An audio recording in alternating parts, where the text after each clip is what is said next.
virtual meeting to order. If I could have roll call, please. Vieira, Goods, Here. Carlson, Here. Dingfelder, Here. Citro, Here. Miranda, Here. and Maniscalco. Here. Thank you very much. Mr. Shelby. Yes, thank you, Mr. Chairman. Good evening, members of the City Council, members of the public. Today, Thursday, August 20th, 2020, the 6 p.m. meeting, a virtual meeting of the City Council is being held in accordance with the declarations and provisions of the Governor's Executive Order 20-69 and 20-193 as they may be further extended, and the emergency rules of procedure as adopted and amended by the Tampa City Council. It's being conducted by video teleconferencing, which is remote participation referred to by the state of Florida statutes and rules as communication media technology. The meeting is available to be watched tonight on cable TV and on the internet at tampagov.net/live stream. Those who are going to be participating have done so and registered in accordance with the instructions which are available to the public at the City Council's website. The shortcut is tampagov, tampagov.net/quasi, spelled QUASI. And for further information, I refer you to the City Council's webpage, which is tampagov.net/city-council. Thank you very much, Mr. Chairman. Thank you very much. Before we begin, which items, Ms. Samaniego, will not be heard tonight, if we can get that out of the way? Thank you, Mary Samaniego, for the record. Item number 2, which is REZ 2041, has requested a continuance to November 12th hearing. I couldn't hear that, I'm sorry. The date is... Item number 2 is REZ 2041. They have requested a continuance to the evening hearing of November 12th, 2020. What time would that be set for? Do you know? Right now, presently, November is past October. Did you want to set for 6 o'clock or do you want to set for 5:01 p.m.? Do we have a decision on that from either a recommendation from staff or from council? Mr. Shelby, Yes, sir. in my recollection, I thought we were only going to have 10 to 12 items for these evening sessions. So we're adding more and we're going to be going back on what we said we would do. Well, no, November 12th, I don't know how many have been set. Land development, planning and development now do keep tabs on that. I don't have the sheet in front of me currently, but my understanding is that anything that's being set has been cleared through planning and development.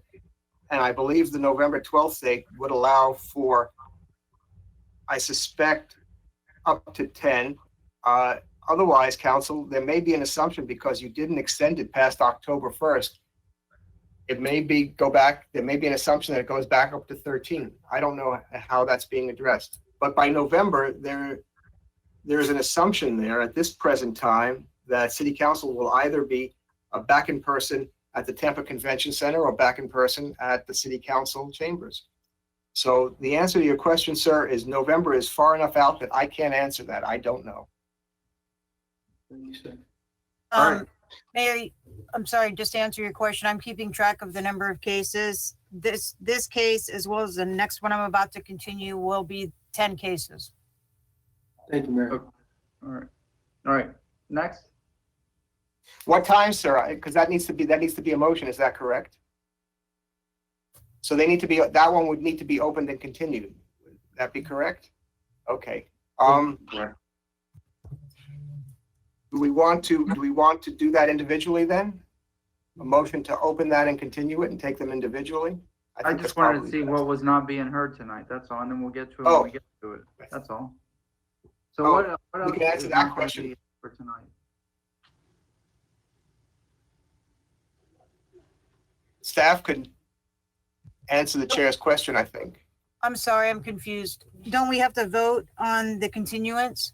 Okay, Yes, can but I I get think a you- I motion think to you just- continue item number 2 to November 12th at 6 p.m.? Thank you. It wasn't open, sir, I don't believe. Mr. Chairman, All right, Councilman Miranda. I was suggesting, you're doing a fantastic job. Let's open them all up, and then we take the ones out, and that way there can't be no misunderstanding. Okay, do you have a motion to open? A motion to open hearings 1 through 13. Second, Citro. Second from Councilman Citro. Is there any objection? Hearing none, the public hearings are open. Before we start, I just want to put into the record a memo from Councilmember Vieira that he'll be a few minutes late, just so it's on the record, but we already know. Mr. Chair, also, my son is leaving tomorrow morning for Tallahassee. And so there's a going away party for him tonight, which I'm going to be late to, but I will exit sometime around 8 and I will announce. Maybe we'll be done by then, but that's fine. Yeah, just announce it then. Okay. The hearings are all open. So item number 2, if we get a motion to continue that to November 12th. So move. So move, Mr. Chairman. Item number 2, November 12th, the year 2020 at 6 p.m. We have a motion from Councilman Miranda with a second from Councilmember Goods. Any Roll call. discussion? Do we need a roll call on this, sir? Please. A roll call vote. Vieira, Goods, Yes. Dingfelder,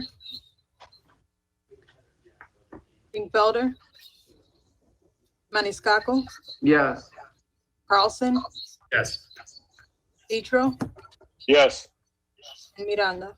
Yes. Motion carried with Vieira being absent and Dingfelder being absent at vote. All right, what's next that's not going to be heard tonight?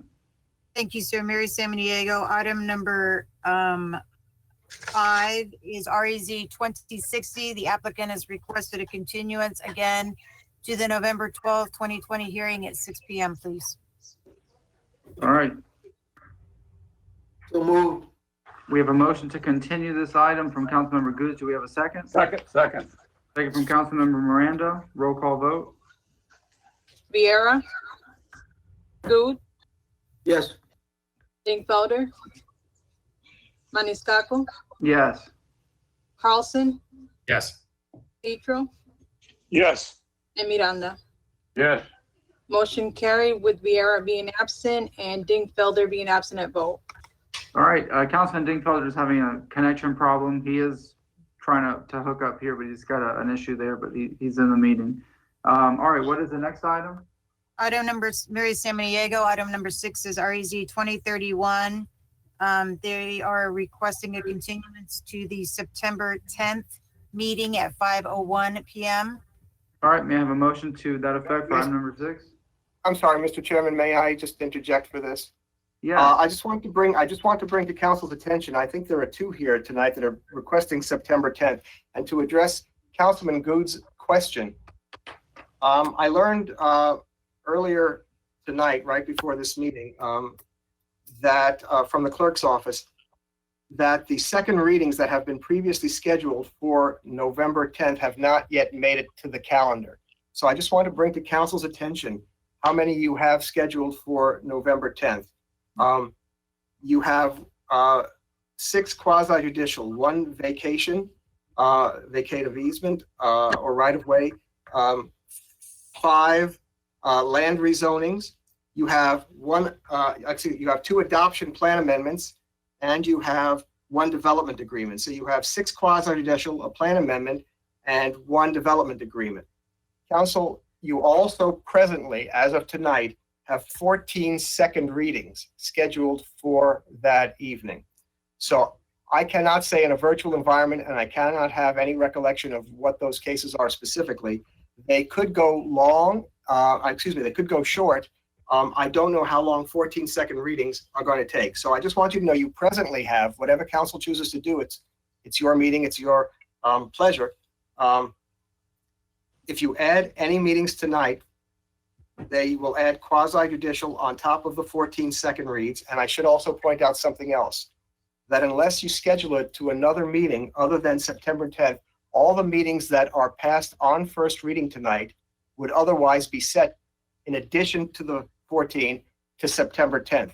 So council needs to recognize that anything that moves to a second read unless it picks another date other than September 10th, the next night meeting coming down, let's say on the 21st, which is a Monday, you're going to be adding to second reading. So Councilman Goods, I just wanted to, especially considering you asked that question, to inform council so you make an informed choice on controlling your calendar. Thank you.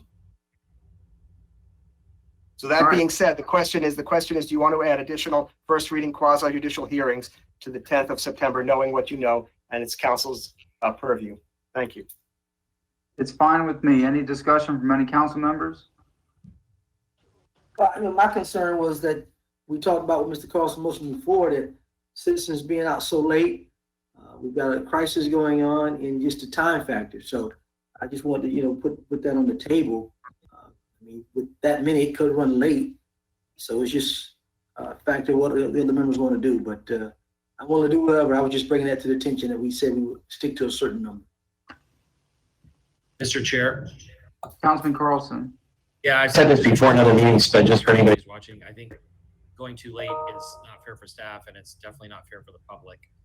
So we shouldn't go too late. That when we go past midnight in particular, the public, it feels exhausted and it feels like we're trying to set meetings up at times when they can't appear. So if we can end earlier, that would be better from those perspectives. Thank you. Anybody else? May I have a motion to continue the item to September 10th, item number 6? Chairman, I move item number 6 be continued to September 10th, 2020. It says here 5:01. All right, do we have a second? Sure. Do we have a second? Second, Citro? Second from Councilman Citro, roll call vote? Viera, Goods, Yes. Dingfelder, Maniscalco, Yes. Carlson, Yes. Citro,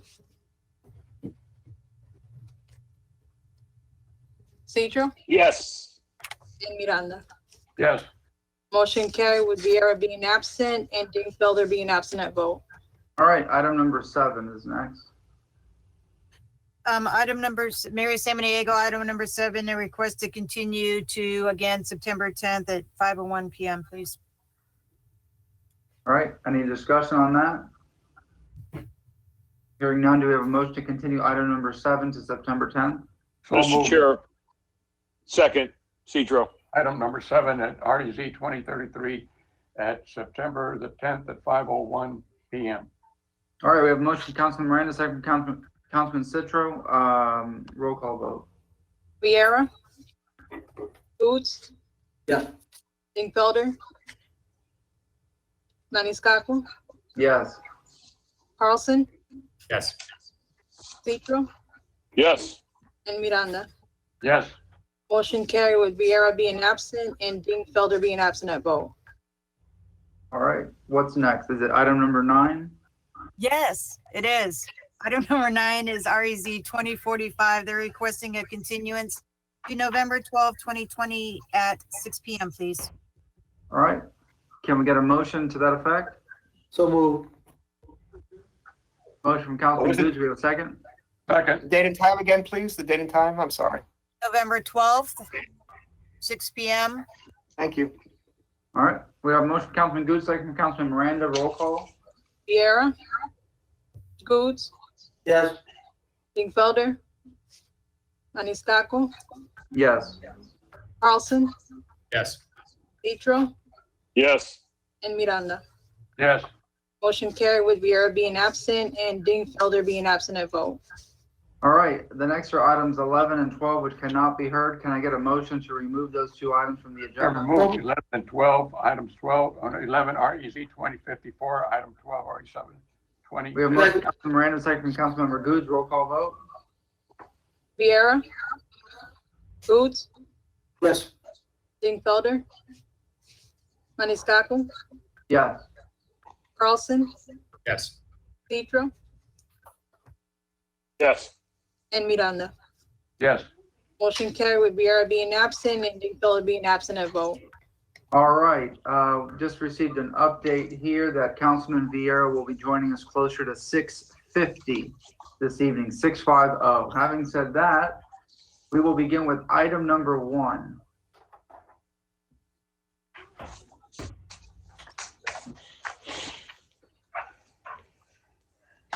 Thank you, Mr. Chairman. Susan Johnson Velez, Senior Assistant City Attorney. Council members, this item is a first amendment to development agreements or strategic property partners, or SPP.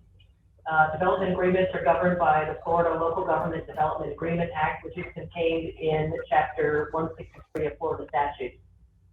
The statute requires 2 notice public hearings, and today is the first of the 2 required public hearings. If approved, the amendment would be approved by resolution, which does not require 2 separate readings like an ordinance does, but the statute does require 2 separate hearings. So there's no action that council needs to take on this agreement tonight. At the second public hearing, which will take place on September 10th at 6 p.m. Following that public hearing, then council would consider the resolution. SPP has provided evidence of having published notice as required by Florida statute and city ordinance. This amendment would be amending a development agreement for Water Street Tampa, which the city and SPP entered into in October of 2018. In that development agreement, the city authorized SPP to proceed with vertical construction of subphase 1 of Water Street Tampa prior to completion of the Cumberland Meridian Connection, or the CM connection as it's referred to in the agreement, and vested the development entitlements for subphase 1 through advanced payment of the impact fee payment. In the DA, SPP specifically agreed that the city would not issue any temporary or permanent certificates of occupancy for any development within subphase 1 until the Cumberland Meridian Connection has been constructed, accepted by the city, and open for normal traffic operations. At this point, SPP anticipates that the garage portion of the mixed-use retail building on Block H2 will be completed prior to completion of the CM connection, and it would like to make parking spaces available early so that they could serve as parking available for the various venues such as the arena, Sparkman's Wharf, the USF Camels building, and so forth, and benefit the public in that way. If approved, the First Amendment to the DA would allow for issuance of a certificate of occupancy for the garage portion only prior to the completion of the CM connection. This First Amendment will also delete Exhibits A and B to the development agreement and replace them with revised Exhibits A and B that are attached to the First Amendment. Revised Exhibit A reflects a new list of SPP affiliates who now own the entirety of the land subject to the development agreement, and revised Exhibit B reflects the new legal description resulting from the city's acceptance of the final plat for subphase 1. We do have Angela Halber with us, representative of SPP, who will make a brief presentation. All right, before we continue, has everyone been sworn in, or before you speak, make sure that you are sworn in? I have not been sworn in. Madam Clerk? Please raise your right hand. Do you swear or affirm that you would tell the truth, the whole truth, and nothing but the truth? Yes, I do. Thank you. Good evening. My name is Angela Halber with SPP, located at 615 Channelside Drive in Tampa. I hope you can hear me. Okay. Yes, we can. Go ahead. I think Susan Johnson Velez has done a great job of kind of giving the outline of what we're looking for here. This amendment, the purpose is to open the garage for limited uses prior to the completion of the Cumberland Meridian connection. We've had to change some other things along with that change, simply to reflect things that we've done as a company. So part of the development agreement requirements were that we replat the area. We did that. And so as a result, the legal description has gotten much simpler for the property. So that's one of the changes. We also have, we've divided the property into different ownership entities that reflect our, new corporate structure.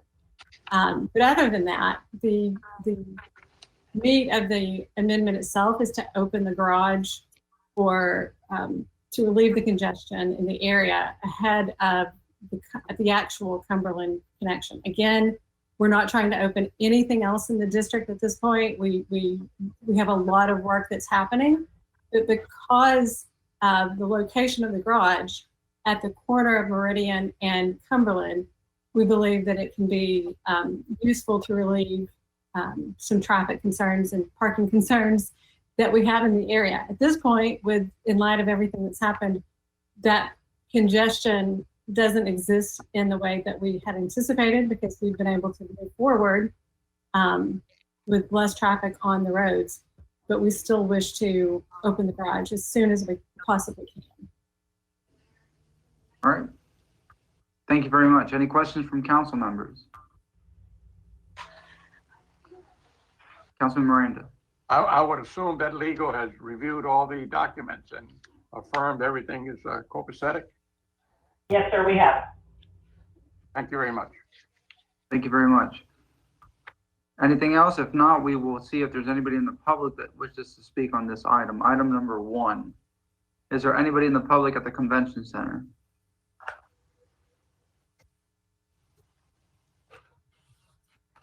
All right, anything else? No? May I have a motion to close? Wait, excuse me. I think there's somebody at the convention center. Okay. There's no one here to speak on behalf of this item. Okay, thank you very much. May I have a motion to close? Move to close. Motion to close by Councilman Good, second by Councilman Miranda. Any objection? Hearing none, the hearing is now closed. Can I have someone move this substitute resolution? Move the substitute resolution. Oh, Council? Yes, yes, ma'am. Go No ahead. action. There will be a second public hearing on September 10th at 6 p.m. and that's at the time at which you would take action on the resolution. So we just close the So public there's no hearing and just, action needed this evening. all right, well, thank you very much. That concludes item number 1. Moving along to item number 3. Go ahead, who would like to begin, and make sure before you speak that you are sworn in. If not, we will swear you in. This is Kate Wells, Chief Assistant City Attorney. I just wanted to say for the record, at the beginning of the quasi-judicial hearings, due to the extenuating circumstances presented by COVID-19, the city agrees and asks each applicant to confirm at the beginning of their presentation their agreement to extend the 180-day timeframe for completion of quasi-judicial matters as set forth in Section 166.033 of the Florida statutes and in Section 27-148, Section E of the city's Land Development Code. Thank you, Mr. Chairman. Thank you very much. All right, let's begin.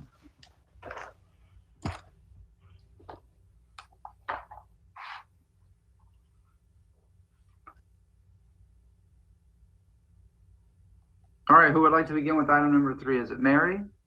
I believe Uh, we need to be sworn in by the city clerk.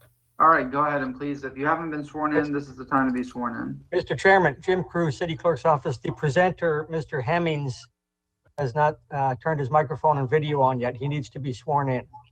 Mr. Hemmings, if you would turn on your webcam and microphone, please. And a reminder to City Council, each hearing, because it's virtual, is independent of each other, so everybody needs to be sworn in at the start of each hearing. That will be the first item of business. Thank you.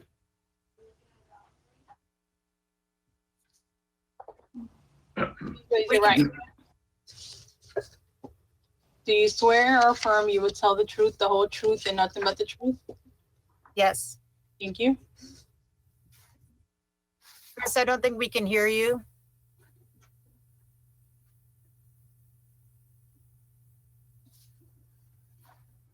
I'll start my presentation while he works on that. Mary All right. Samaniego, Planning, Design, and Development Coordination. This is item number 3. It's REZ 2055. It's a zoning request at 2709 West North B Street. He's requesting to rezone the property from RM16 to RM18.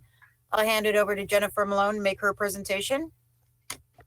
Jennifer Malone with the Planning Commission. Can I have permission to share my screen?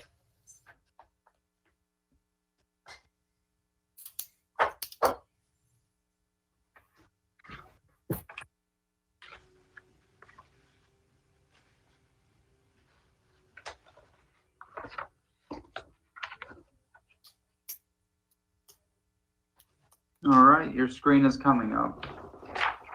Thank you. REZ 2055 is in the Central Tampa Planning District. It's also within the West Tampa Urban Village.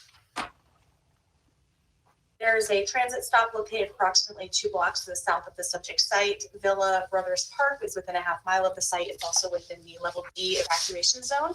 This is an aerial of the site. It is just east of North Havana Avenue, north of West North A Street, of course, along West North B. The adopted future land use of the subject site is residential 20, which does allow for medium density residential uses such as the requested RM 18. The east of the subject site is residential 10, that is represented by the orange color, and to the south is the urban mixed use 60 in that purple. That's probably, I believe, from Kennedy Boulevard, which is that major corridor. The Planning Commission did find this consistent with the comprehensive plan. Our policy direction states that we need to direct the greatest share of growth to the urban centers and villages. It is 2 blocks to the north of West Kennedy Boulevard, which is a major commercial corridor.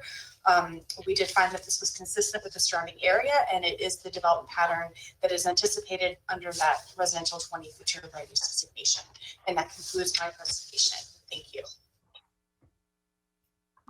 Thank you very much. Go ahead. Thank you, Mary Samaniego. Can you please share my screen?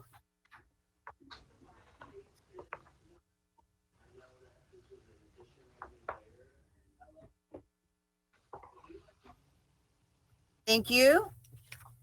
As I stated, this is REZ 2055. The applicant's property is at 2709 West North B Street.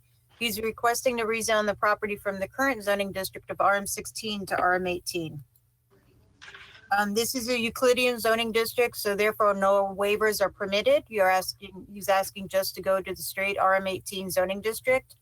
The 7,816 square foot property is located 3 lots to the east of West North B Street and the North Havana Avenue intersection.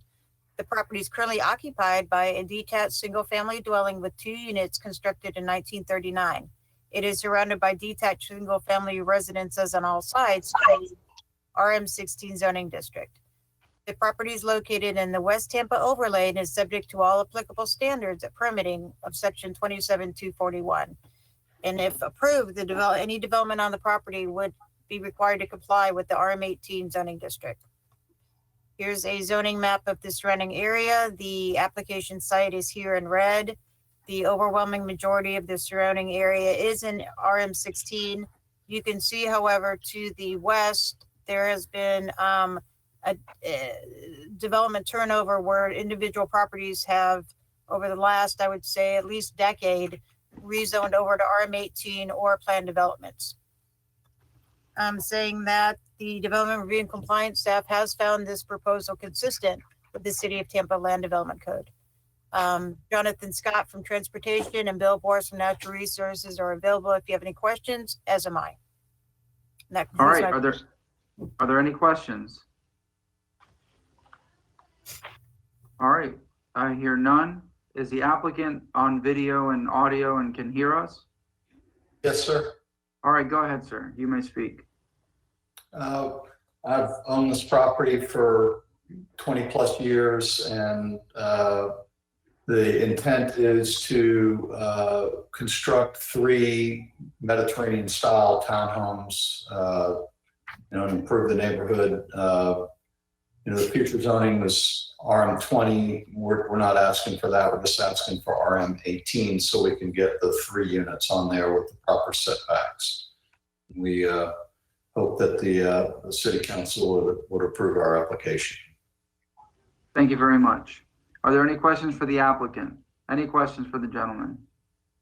Mr. Chairman, this is Kate Wells, Chief Assistant City Attorney. I don't know if Mr. Hemmings heard the presentation at the beginning of the quasi-judicial hearings with respect to the city's request that each applicant waive the 180-day requirement for quasi-judicial hearings to be heard under Chapter 166, as well as in Chapter 27 of the Code.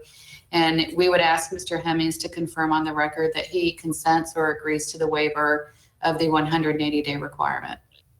I consent. Thank you, Mr. Hemmings. Very good. All right. Are there any questions for the applicant? Hearing none. Do we have anybody in the public that wishes to speak? Any recorded, email, anything with public comment? Anybody at the convention center? Item number 3. So we didn't receive any registration to speak on this item, but we did receive letters. Okay. And it has been received and filed and is up in SIRE for the public and the council member to view. All right. And there was nobody in the convention center that is going to speak on this item, just to make sure. Are they online? Here we go. This is Eileen Rosario from Planning and Development. There is no one here to speak on this item. Very good. Thank you very much. Are there any other questions of the applicant at this time? Anything from any council members before we have a motion to close this public hearing? All right. We have a motion to close from Councilman Goods. Do we have a second? Second. Second from Councilman Miranda, unless there's any objection. Hearing none, the hearing is now closed. Councilmember Citro, would you mind taking this item number 3? Yes, thank you, Mr. Chair. File number REZ 20-55, an ordinance be presented for first reading consideration. An ordinance rezoning property in the general vicinity, excuse me, 1 second, of 2709 West North B Street, in the city of Tampa, Florida, more particularly described in section 1 from zoning district classification RM16 to residential multifamily RM18, residential multifamily, providing an effective date. And the petitioner did meet the burden of proof, compliance with the applicant goals, objectives, and policy in the comprehensive plan, as noted by the Planning Commission, compliance with the Land Development Code for the city of Tampa. Thank you, Mr. Chair. Thank you very much. Do we have a second on the motion? Second. Second from Councilmember Goods. May I have a roll call, please? Vieira. Goods. Yes. Dingfelder. Maniscalco. No. Carlson. No. Citro. Yes. And Miranda. Yes.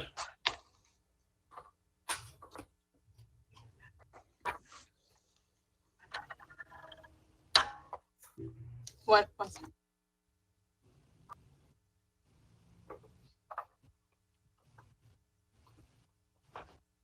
Clerk,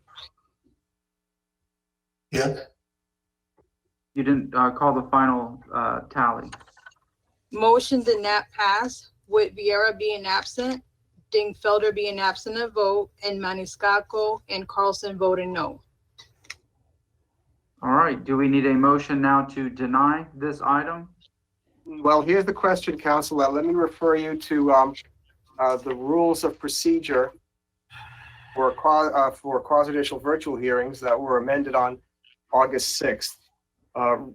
It amends Rule 6H, and now what it says is if a motion in a quasi-judicial matter fails to receive at least 4 votes, the motion fails, and if another motion in order is not made, the public hearing shall be automatically reopened, but now shall be continued to a date and time certain to subject to City Council's calendar of available quasi-judicial hearing dates.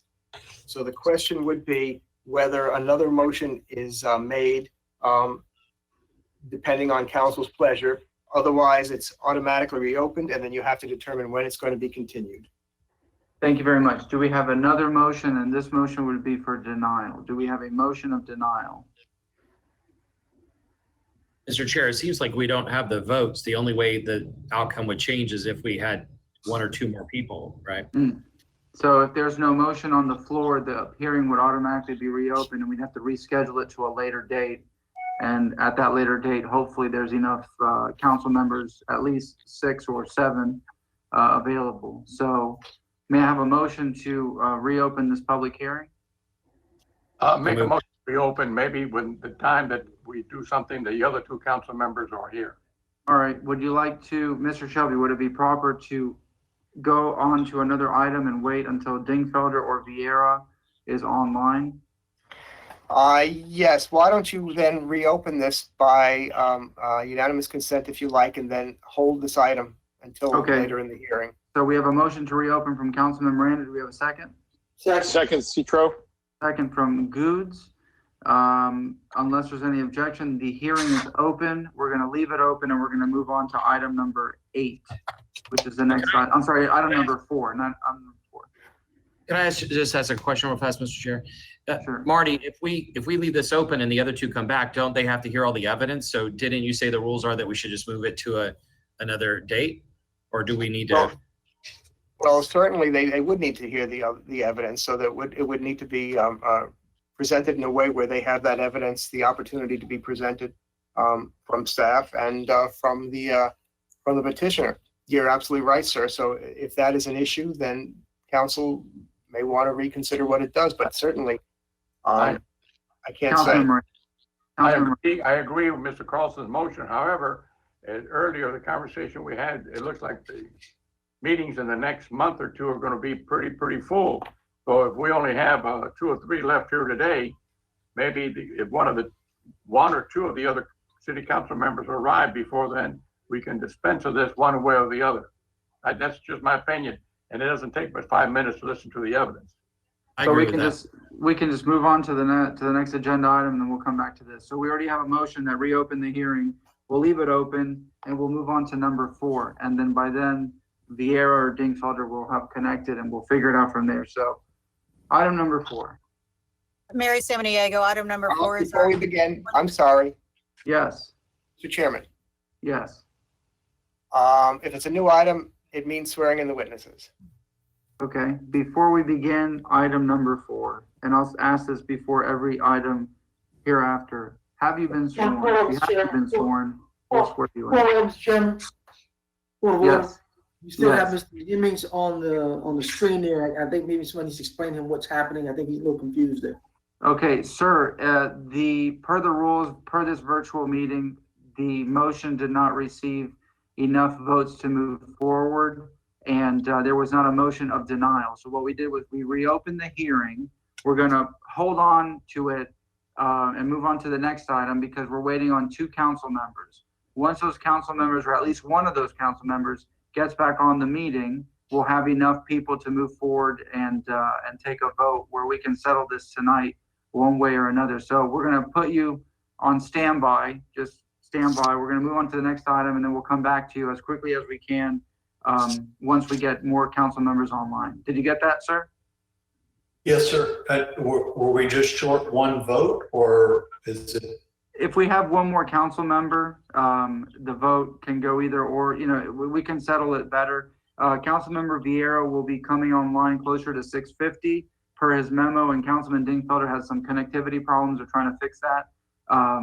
So once we get them online, we can move forward with this one way or another. Here he is. Thank you. All right, who just logged in? Is it Dingfelder or Vieira? Dingfelder. All right, Councilman Dingfelder, were you able to hear any of the evidence in this case, or would you like us to begin again? This is item number 3. Councilman Dingfelder, are you muted?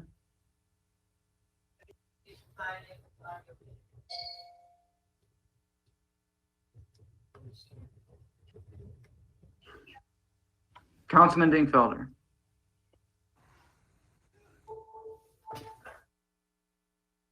All right. There's still issues there. All right, let's just move on to item number 4. Vieira will be here in a few minutes as well. Item number 4, before you speak, make sure you're sworn in. Please raise your right hand. Do you swear or affirm you will tell the truth, the whole truth, and nothing but the truth? I do. I do. All right, go ahead. Okay, this is John LaRocca. Can Wait, everyone hear me? we go with Mary first. Oh, okay, We have to make our presentations first, John. okay, very good. Mary Samaniego, Planning, Design, and Development Coordination. This is item number REZ 2048. It's an application at 3110 and 3112 West Beta Bay Boulevard and 3109 West Santiago Street. They're requesting to rezone the property from RM16 and plan development to commercial intensive. I defer to the Planning Commission for their presentation. Jennifer Malone with the Planning Commission. Can I share my screen? Great.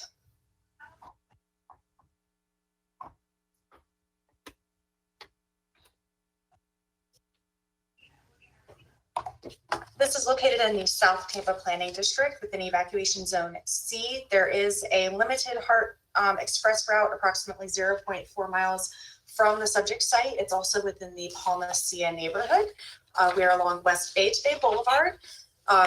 The Selman Expressway ramp provides a unique buffering for the subject site away from the residences to the south. So this is West Beta Bay, this is the subject site, and then South McDill Avenue. The adopted future land use of the subject site is Community Commercial 35. That is the red color. That allows for commercial intensive uses. The future land use transitions to community mixed use 35, which is the pinkish purplish color along West Beta Bay Boulevard. To the south of the subject site, there is residential 20 future land use. There are residences here, but as I stated earlier, at the aerial, this off-ramp does provide a unique buffering for the subject site from the surrounding residences. The Planning Commission did find this consistent with the adopted comprehensive plan. The commercial intensive zoning district is appropriate for this future land use designation. We did find that the surrounding area, especially within this intersection, is appropriate for commercial intensive uses, and that concludes my presentation. Go home. Thank you, Mary Samaniego. If you may, Do me a favor. Okay, wait, just, Mary Samaniego, if you could please share my screen. Again, this is REZ 2048. It's a rezoning request from commercial intensive and plan development to, from residential multifamily 16 and plan development to commercial intensive. This is a Euclidean rezoning, so therefore no waivers are permitted. Again, the property is located at 3110 and 3112 West Beta Bay Boulevard, as well as 3109 West Santiago Street. The 20,000 square foot property is located 3 lots to the east of West Beta Bay Boulevard and the South Esperanza Avenue intersection. The property is currently occupied by semi-detached single-family residence at 3109 West Santiago Street, constructed in 1968. The portion of the property at 3112 West Beta Bay Boulevard was rezoned in 2007 for multifamily RM16 and CI to PD, which was file number 0772, to allow business professional office use. That PD from 07 was never developed. The applicant is seeking to rezone the property at all 3 addresses to commercial intensive to allow for the redevelopment consistent with the commercial intensive zoning district. The property is surrounded by single-family detached residential to the east, a restaurant to the west in the CI zoning district, and retail uses to the north in the CG zoning district, and the Salmon Beta Bay ramp to the south. Any development that was to occur on this property would have to comply with all applicable CI zoning district standards. There's a small typo in your staff report. It says CG. It should say CI. Saying that, the Development Review and Compliance staff did find this consistent with the Land Development Code. Staff is available for any questions. That concludes my presentation. Thank you very much. Do we have any questions? Mr. Chairman, can you hear me? Yes, I can. Okay, good deal. Sorry for my delay. It's all right. Do you have any questions?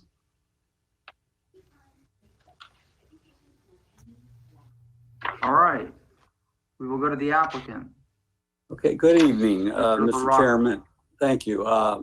Good evening, Mr. Chairman and members of council. I'm John LaRocca, representing the owners of the property at 3110, 3112 Beta Bay and 3109 West Santiago Street. Both reports prepared by Mary Samaniego and Jennifer Malone from the Planning Commission and Mary's Planning and Design and Development Department accurately represent the conditions that exist at this particular location. I refer to that report. I have nothing to display online. I have been, and before I go on, I have been sworn in and we agree to the 180-day waiver. I'll state that for the record. With that said, this particular property, what is interesting about it, if you simply look at the comprehensive land use plan designation of CMU 35 and the underlying zoning, this property is located in a mixed use corridor in a cluster or node of community mixed uses and CI zoning. This is one of the few remaining, in this case, 4 platted lots of record zoned, as Mary indicated, PD and RM16 that are not zoned CI. It is the applicant's request to make the zoning consistent and begin the planning process for future potential office mixed-use residential development. There are no immediate plans at this time. It's a matter of just bringing the property all into consistent. The current applicant was not the applicant or owner of the property that was rezoned a number of years ago that was referenced by Mary. The corridor can accommodate a variety of mixed uses. The applicant understands that because it's a Euclidean district, the development plans that are prepared at some point in the future would have to comply with all applicable land development regulations in effect at the time, including tree and landscaping. We've had numerous discussions with the Natural Resources Department, and we know that always is something as the site is developed gets scrutinized. The applicant is aware of that. We respectfully request your consideration of this zoning to CI to be consistent with the majority of the zoning, if not all of the commercial zoning that exists in that area. One thing that is very important, the Santiago Street access and property that fronts that street, for anybody who understands how that ramp works off of the Selman Expressway, the Beta Bay ramp, the exit ramp, it serves really as a buffer to the residential area to the south, and the Santiago Street that serves the existing uses on Beta Bay Boulevard. It really serves as an access road. The record should reflect, and I know I was copied with these letters, but they should have been put in the record. There's 2 letters of support, one from the property owner immediately to the west, the other from the property owner of the property that houses the Bloom Nursery plant shop at the end of the street of Santiago, northwest corner of Santiago and Beta Bay. Again, the best telltale sign of how this proposal is consistent with the long-range comprehensive plan is the pattern of zoning and land use plan that's established there. I'll be glad to answer any questions. And Thank you very much. Are there any respectfully questions support. from council members? I hear no one. Is there anybody in the public that wishes to speak on this item? Anybody at the convention center that wishes to speak on this item? This is Eileen Rosado with Planning and Development. There is no one here to speak on this item. Thank you very much. Is any written documentation, has that already been received and filed? Yes, it has. It's up on Sire. Thank you very much. Are there any questions from council members? I hear none. Can I get a motion to close this public hearing? Motion closed. Second, Carlson. We have a motion to close from Councilman Goods, second from Councilman Carlson. Unless there is any objection, the hearing is now closed. Council Member Carlson, would you like to take this item number 4? Sure, Mr. Chair, thank you. Item number 4, file number REZ 20-48, ordinance being presented for first reading consideration ordinance, rezoning property in the general vicinity of 3110 and 3112 West Beta Bay Boulevard and 3109 West Santiago Street in the city of Tampa, Florida, and more particularly described in section 1 from zoning district classification RM16 residential multifamily and PD plan development to CI commercial intensive, providing an effective date. The city staff and planning commission have both found this consistent with the comprehensive plan and the rules and consistent with the surrounding area and with the evidence presented recommend moving this forward. Thank you. Second, Mr. Chairman. We have a motion from Councilmember Carlson, second from Councilmember Miranda. Roll call vote. Viera, Goos, Yes. Dingfelder,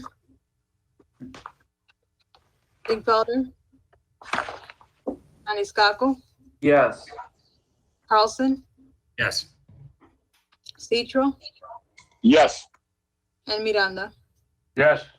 Motion carried with Viera being absent and Dingfelder being absent at vote. Second reading and adoption will be held on September 10th at 5:01 p.m.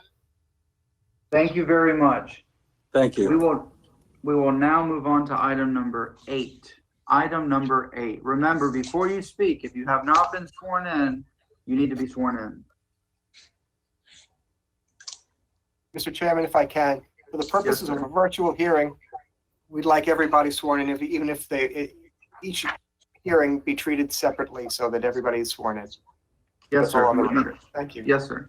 Mr. Chairman, Jim Cruz, City Clerk's Office. The petitioner's representative has not signed into the meeting, Mr. Gardner, Truett Gardner. Mr. Gardner. So we cannot proceed without Mr. Gardner. All right. We'll skip over to item number 10 and we'll come back to item number 8 to give Mr. Gardner an opportunity to sign in. Item number 10. Again, if you have not been sworn in, you'll have to be sworn in if you're going to speak or present. Item number 10.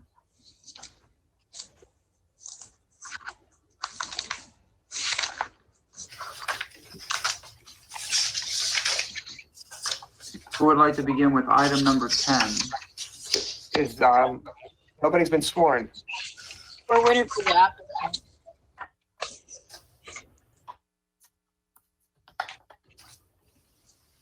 Can you guys hear me? Yes, go ahead and swear in the folks that are going to be. Mr. Chairman, the applicant has not turned on her microphone and video. All right. Chris Beckwith, please turn on your video. All right, for item number 10, if you are applicant, I believe it's a Chris Beckwith, please turn on your camera, please turn on your microphone so we can swear you all in. Okay, there you go. Can you hear I me? see Chris Beckwith is on the line. If you could turn your camera on.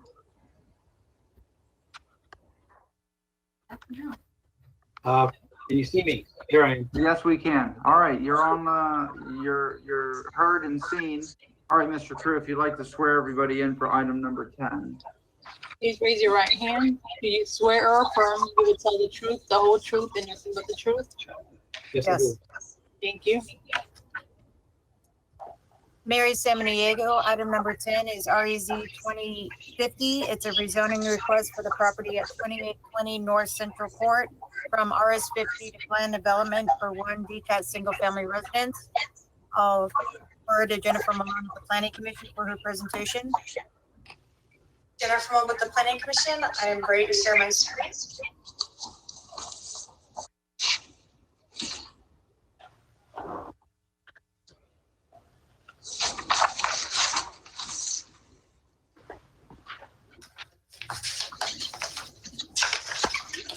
Item number 10 is in the Central Tampa Planning District. It is also within the Tampa Heights Urban Village.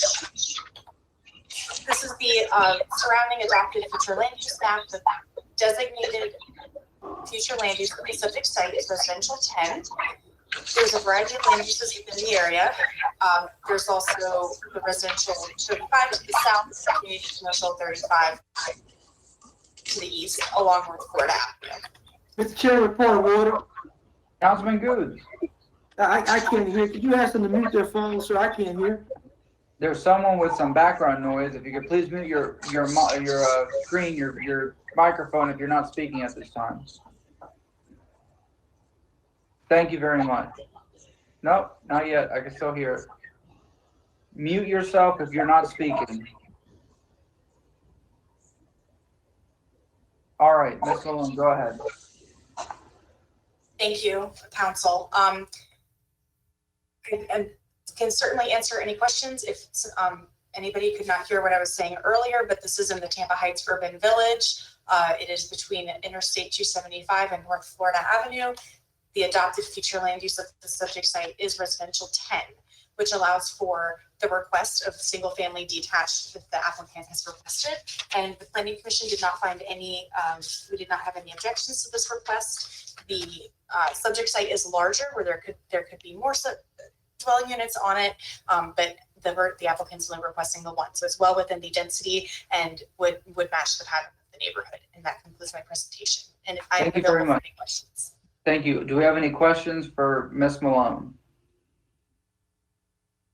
Hearing none, thank you very much. We'll move on to the next speaker, which is Ms. Samaniego.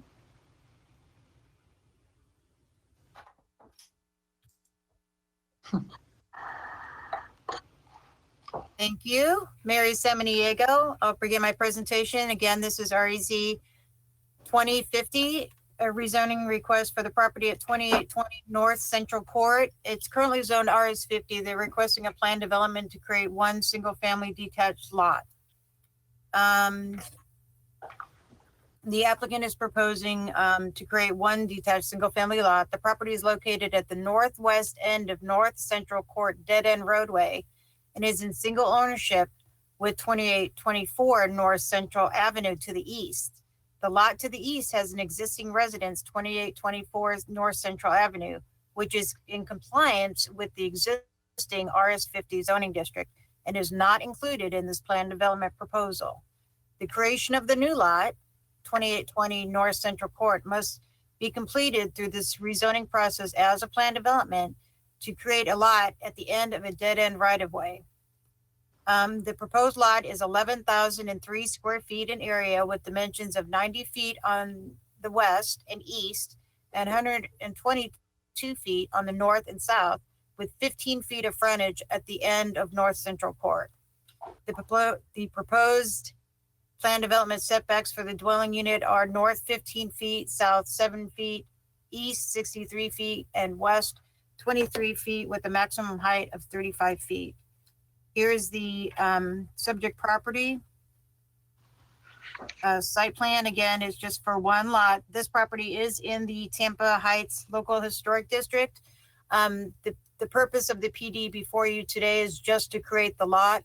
Any of the specifics for the development of the property, the physical development and the architectural standards would have to comply with the Tampa Heights Historic District.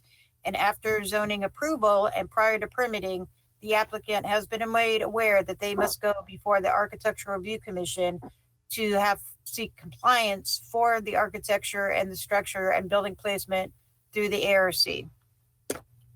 Here is north end of North Central Court. Here's the driveway. And again, the driveway comes in and we're basically creating a lot for one single family house.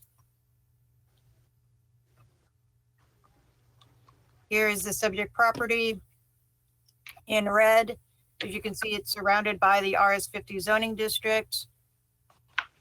This is a map I'm showing you kind of the platted situation. Again, it's at a dead end road. It's kind of in a mix of areas with smaller plats that have kind of been platted over time. And this at one point historically was going to be a through road, but it was never developed as such.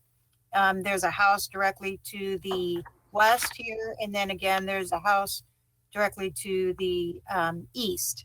So this would be creating a new lot at the dead end road. The reason again why we're doing a PD is even though it's in the RS50 zoning district, is that it doesn't have the minimum 50-foot lot width because it's at the very end of the dead end. Here is a photograph of the subject property. Again, here is Central Court and the gates are showing the dead end. As part of the plan development, he's required to comply with transportation and he's required, and it's shown on the site plan, to do a turnaround at the end of this dead end road for safety purposes. Here is the neighbor to the direct east. This is the back of the house that faces Central Avenue at 2824 Central Avenue. Here is property to the south across Central Court, and directly to the south is another vacant lot. There are no waivers being requested with this plan development.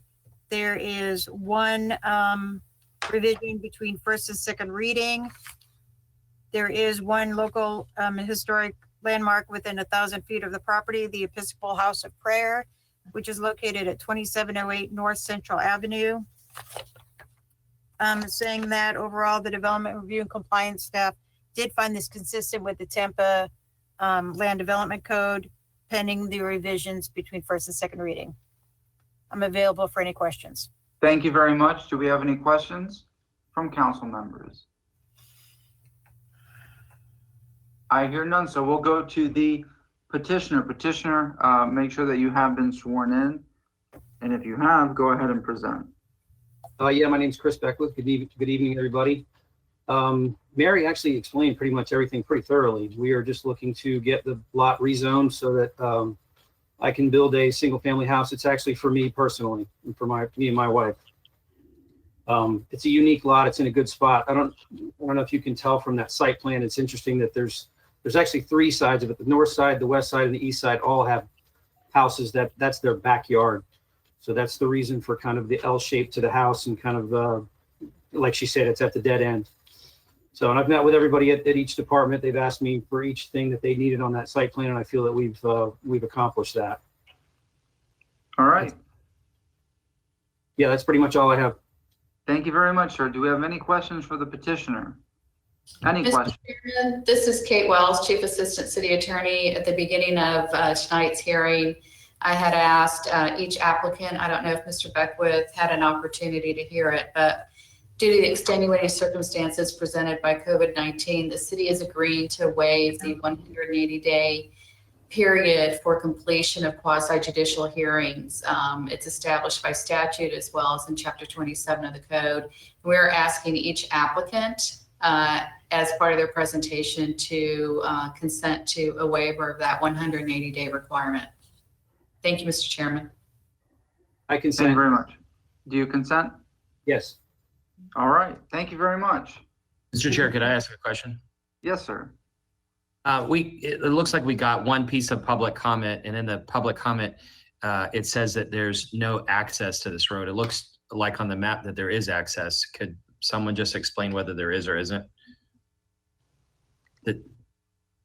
Yes. I think your mute is on. I know, I'm sorry. Mary Samaniego, yes, there is access, as I just showed on the site plan and explained, this is at the very end of Central Court. So their private driveway, which has already been reviewed by the City of Tampa Transportation Department, will come off the end of that public right-of-way dead end. They will Okay, I also just want to make sure. be installing a turnaround for that dead end. So if there's anybody that comes to the dead end that doesn't necessarily want to go to the applicant's house, there'll be an area where they can turn around and make a 3-point turn and exit that dead end road. Great, thank you. I just wanted to make sure we answered that question on the record. It looks like most of the other comments are around the ARC, which you've already stated is going to review whatever is proposed anyway. So thank you, Mr. Chair. Thank you very much. And Councilmember Carlson, that's a great picture of the Jackson House I see behind you. Very nice. Nice touch. All right. Are there any other questions from council members? I hear none. Is there anybody from the public at the convention center that wishes to speak on this item? This is item number 10. This is Eileen Rosario from Planning and Development. There is no one here to speak on this item. Thank you very much. Is there any other discussion or questions from council members at this time? Item number 10. Mr. Chairman, Jim Cruz, City Clerk's Office. There are 5 individuals who have registered to give public comment. I will move them over one at a time to be sworn in and to speak. Thank you very much, sir. First is Mary McKeon, who I will add to the meeting now.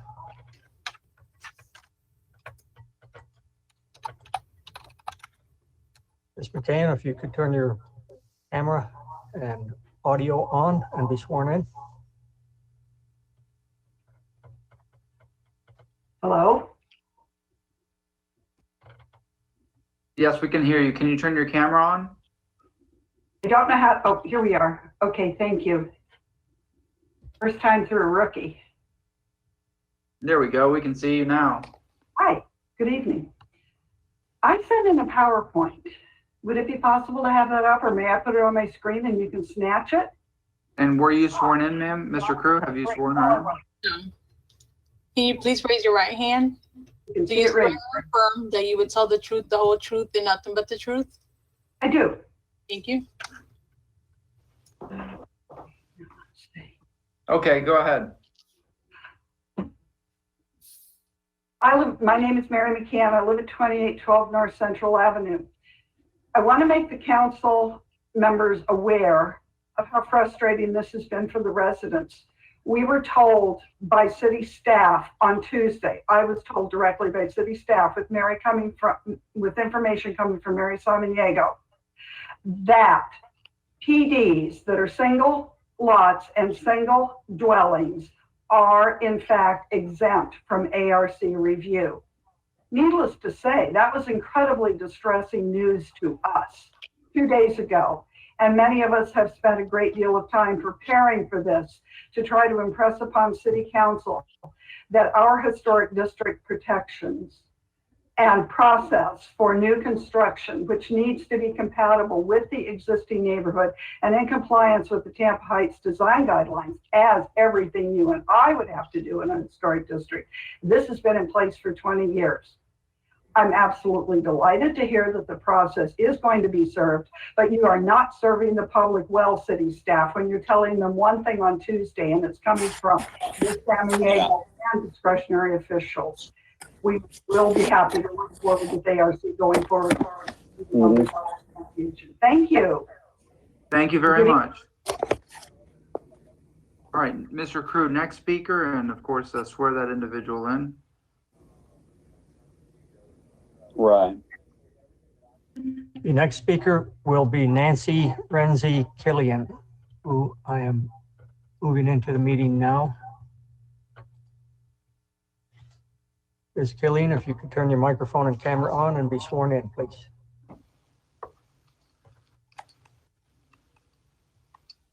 Hi, I'm Nancy Renzi Killian. Can you hear me? Yes, you need to turn your camera on, and then the clerk is going to swear you in.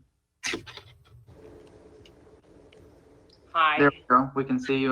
They're going to swear you in now. Please raise your right hand. Do you swear or affirm you will tell the truth, the whole truth, and nothing but the truth? Yes. Thank you. I'm here to speak on behalf, I am actually the property owner for North Central Avenue on 2826, as well as Robles. So I have two properties adjacent to this potential subdivision. So if you look at the map, and I don't have the map, I apologize, but I have the property next to 2824, I guess it is, the one that's west of the lot, and then also the one north to it that is directly behind the potential property that is 411 East Robles. So I have two properties. I also have the majority of the lot is actually going to be behind in my backyard, where they're going to see if the potential structure is going to be 35 feet. It is actually going to probably decrease my property value because it's going to be looming into my backyard.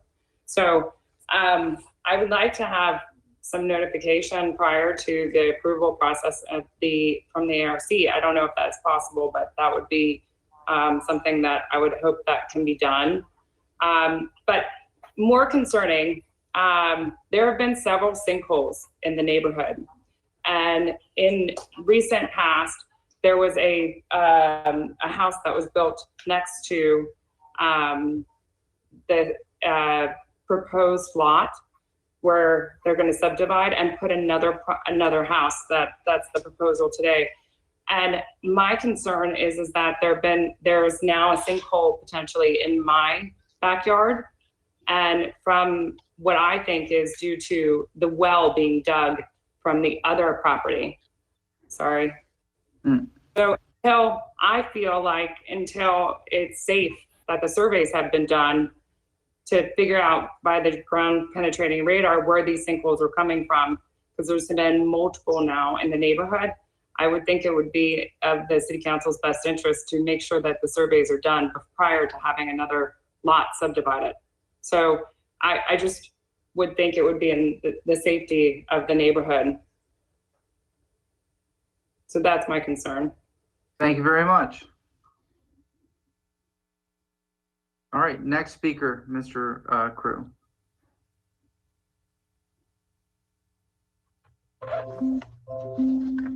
The next speaker will be John Herbst. I'm moving now into the meeting. Mr. Herbst, if you could turn on your microphone and video and be sworn in, please.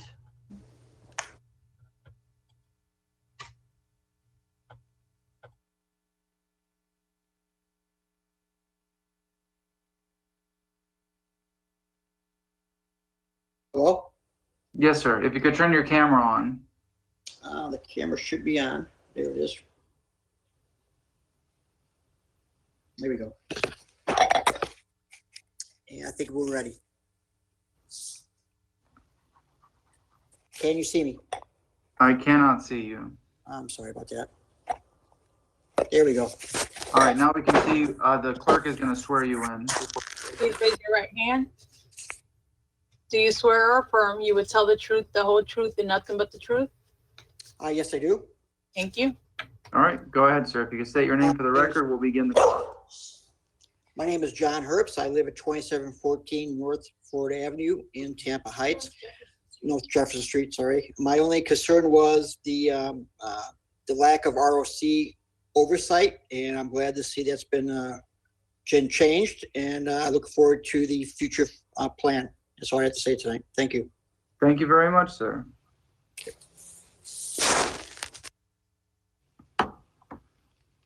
All right, next speaker, Mr. Crew. I believe we have two more.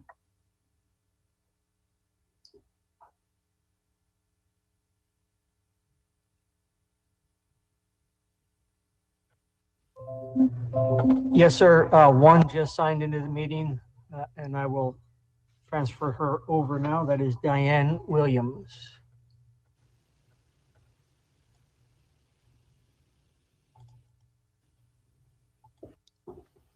Ms. Williams, if you would turn on your microphone and camera and be sworn in, please.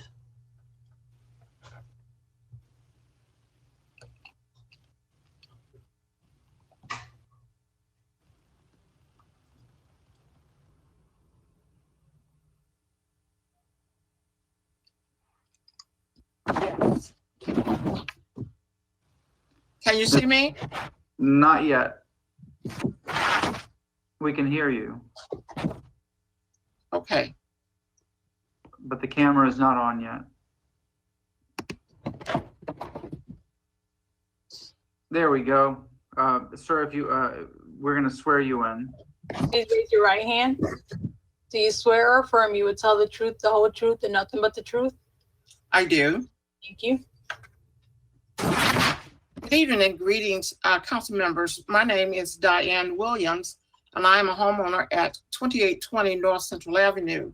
Ms. San Manego has already expressed my concerns, and I do appreciate that. But since I have prepared a note of my own for my personal account, may I share that with you at this time? Go ahead.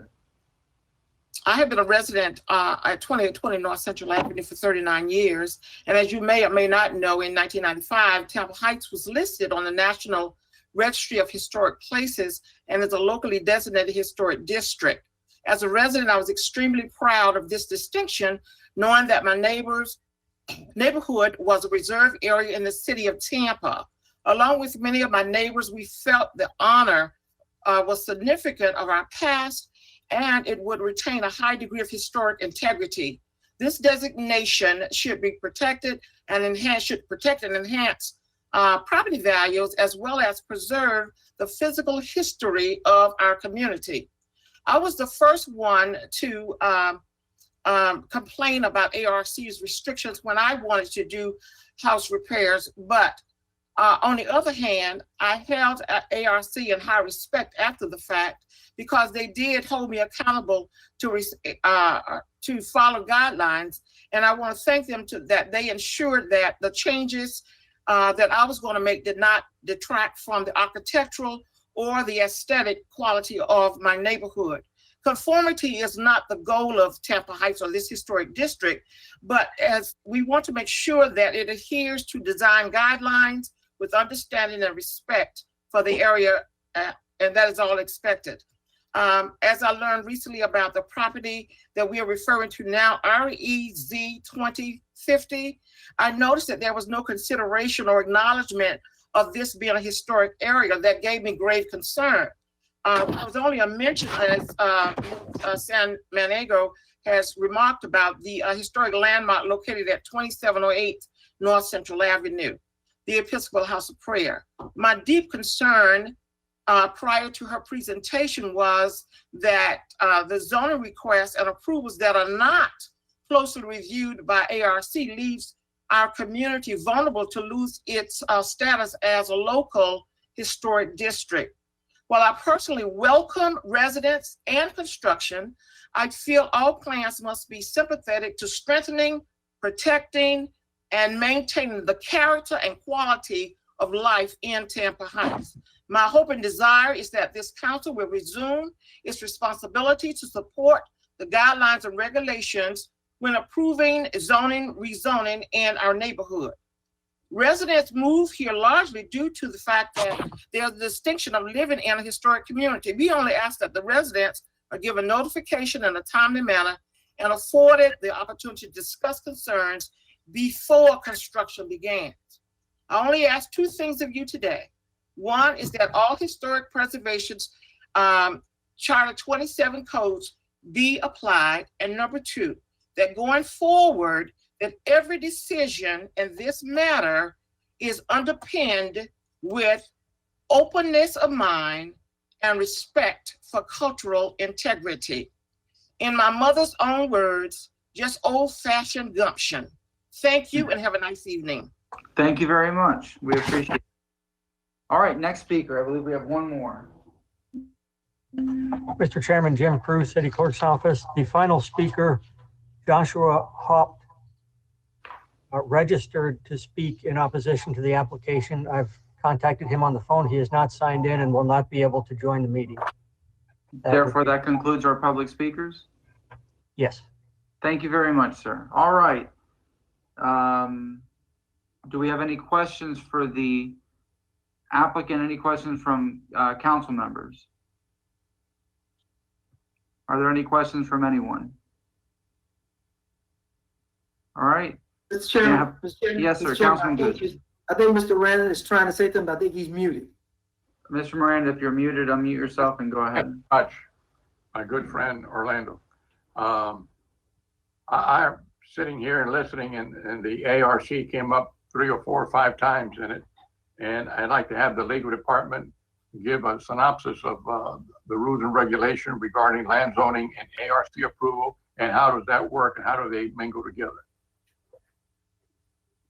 Thank you, Councilman Miranda. This is Kate Wells, Chief Assistant City Attorney. With respect to the ARC's authority, if council approves this rezoning application tonight, and then it goes on for second reading, when the property owner decides to move forward with construction, that application will still require approval by the ARC through a certificate of appropriateness. So in other words, they will look at the design of the building, see if it meets the guidelines of the That is area, correct. That's within their purview. along with setbacks and everything alike. The setbacks here are established by plan development, so they would look at the design. Thank you very much. Appreciate it very much. Thank you. Thank you very much. Do we have any other council members with questions? Mr. Chair, if I may. Councilman Citro, go ahead. Thank you very much. Ms. Wells, I had heard mention of one of the people that were speaking public comment about lot split. This is not a lot split. This is just a rezoning of the property. Is that correct?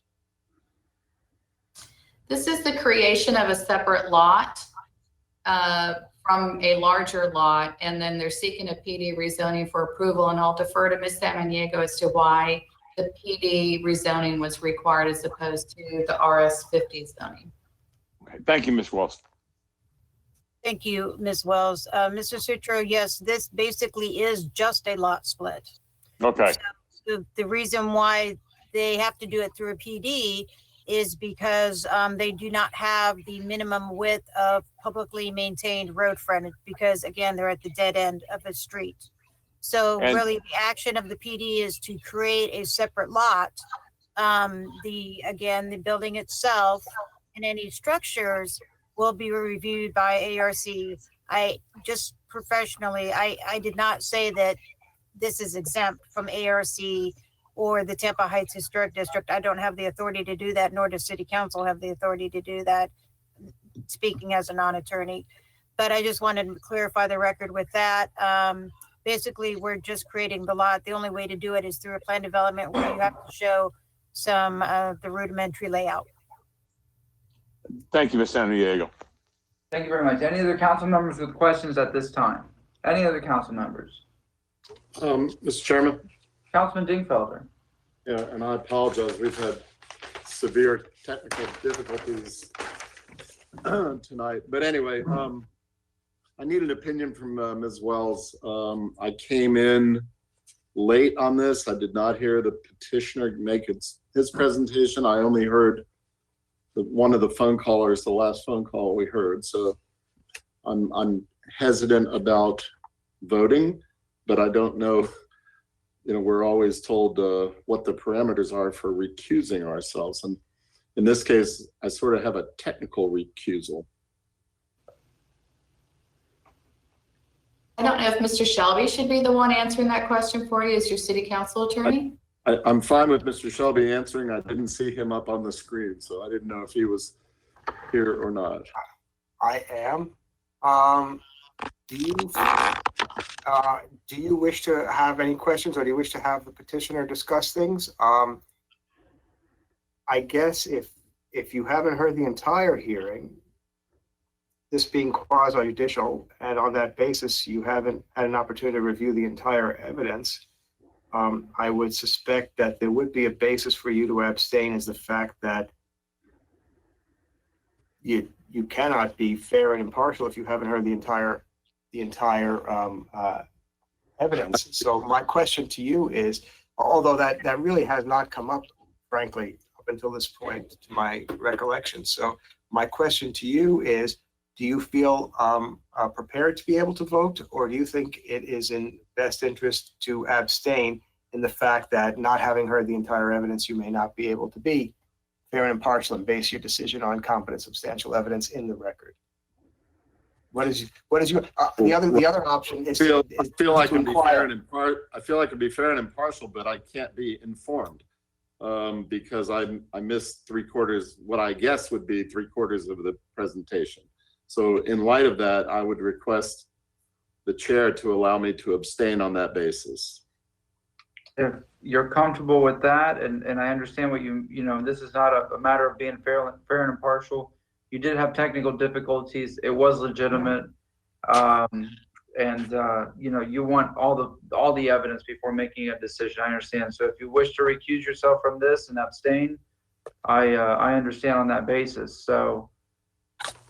And if that is the case, Mr. Dingfelder, what I will do as the basis when we prepare your Form 8B is to list the fact that this is a virtual meeting. This is under the state of emergency. You did have technical issues and you were unable to hear the entire record. Thank you. Thank you very much. Is there any other comment, question from council members? May I have a motion to close this public hearing? Motion closed. We have a motion to close from Councilmember Goods. Do we have a second? Second, Citro. Second from Councilmember Citro. Unless there's any objection, this public hearing is now closed. Who would like to take this item number 10? Councilman Goods. Thank you, Chair. Ordinance being presented for first reading consideration. Ordinance rezoning property in the general city of 2820 North Central Court in the city of Tampa, Florida. More particularly described in section 1 from zoning district classification RS50 residential single family to PD plan development residential single family detached, providing an effective date. As the applicant has met burden of proof and provide competent substantial evidence of development, and conditions as shown on the site plan is consistent with the comprehensive plan and city code. Compliance with applicable goals, objectives, and policies and comprehensive plan. Compliance and land code, section 27136, purpose of site plan. Proposed development shown on site plan promotes and encourages development as appropriate in location, character, and compatibility with the surrounding neighborhood. Do we have a second? Chairman? I believe Ms. Samaniego wishes to be recognized. Yes, ma'am, go ahead. I'm so sorry. Mr. Shelby, I don't believe that the applicant had any rebuttal period. Can I have a motion to reopen the public Certainly. hearing?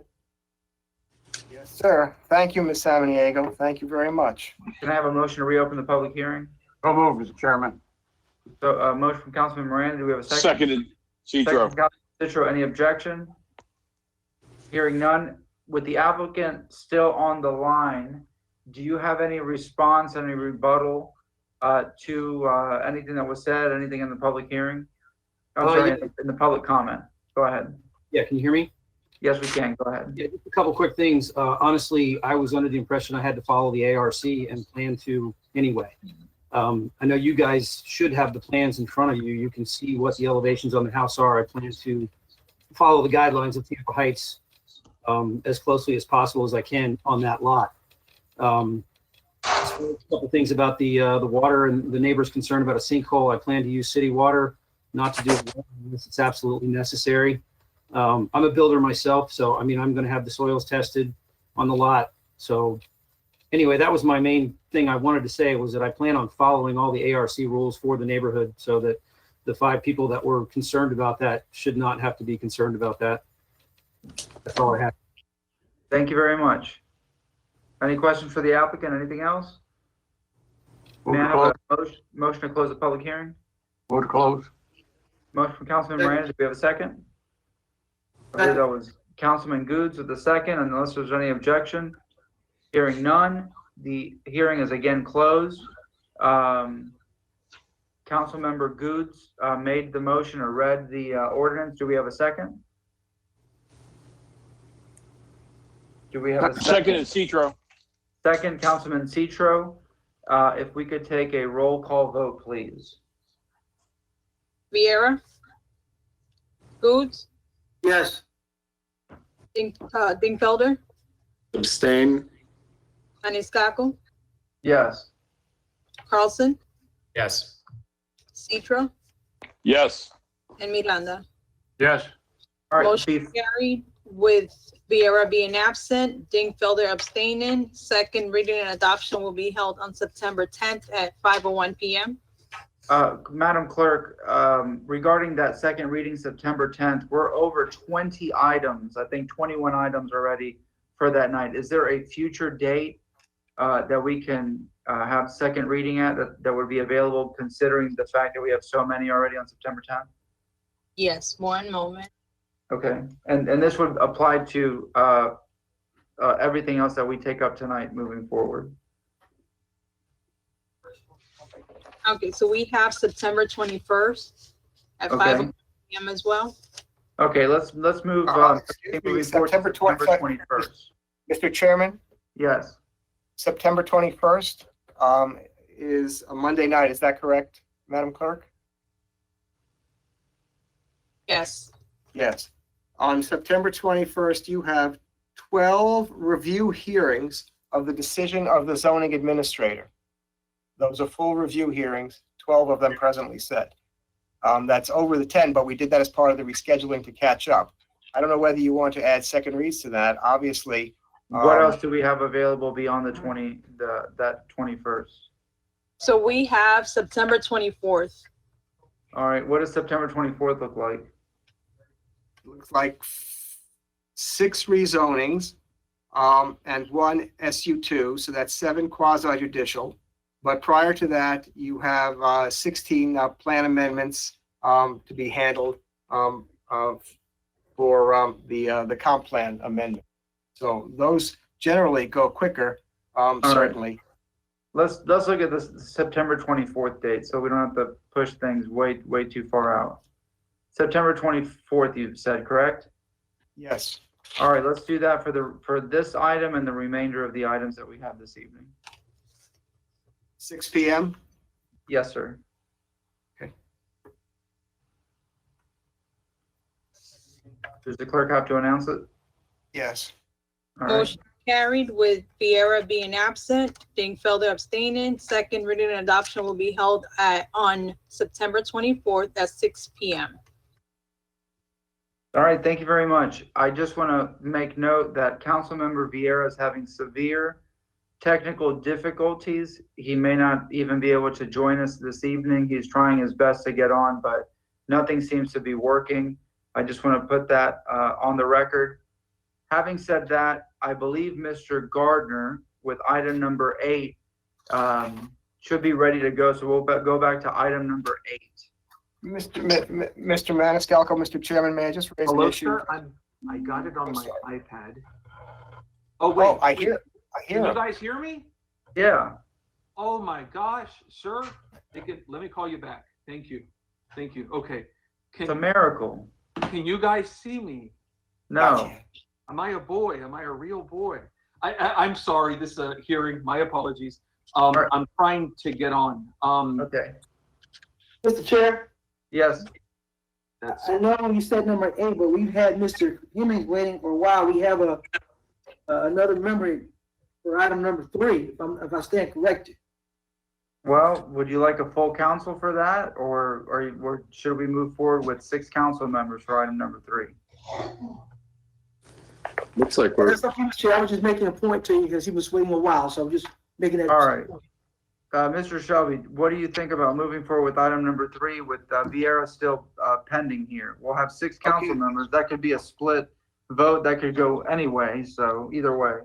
Also, is it? Oh, well, I see Chairman Vieira online now.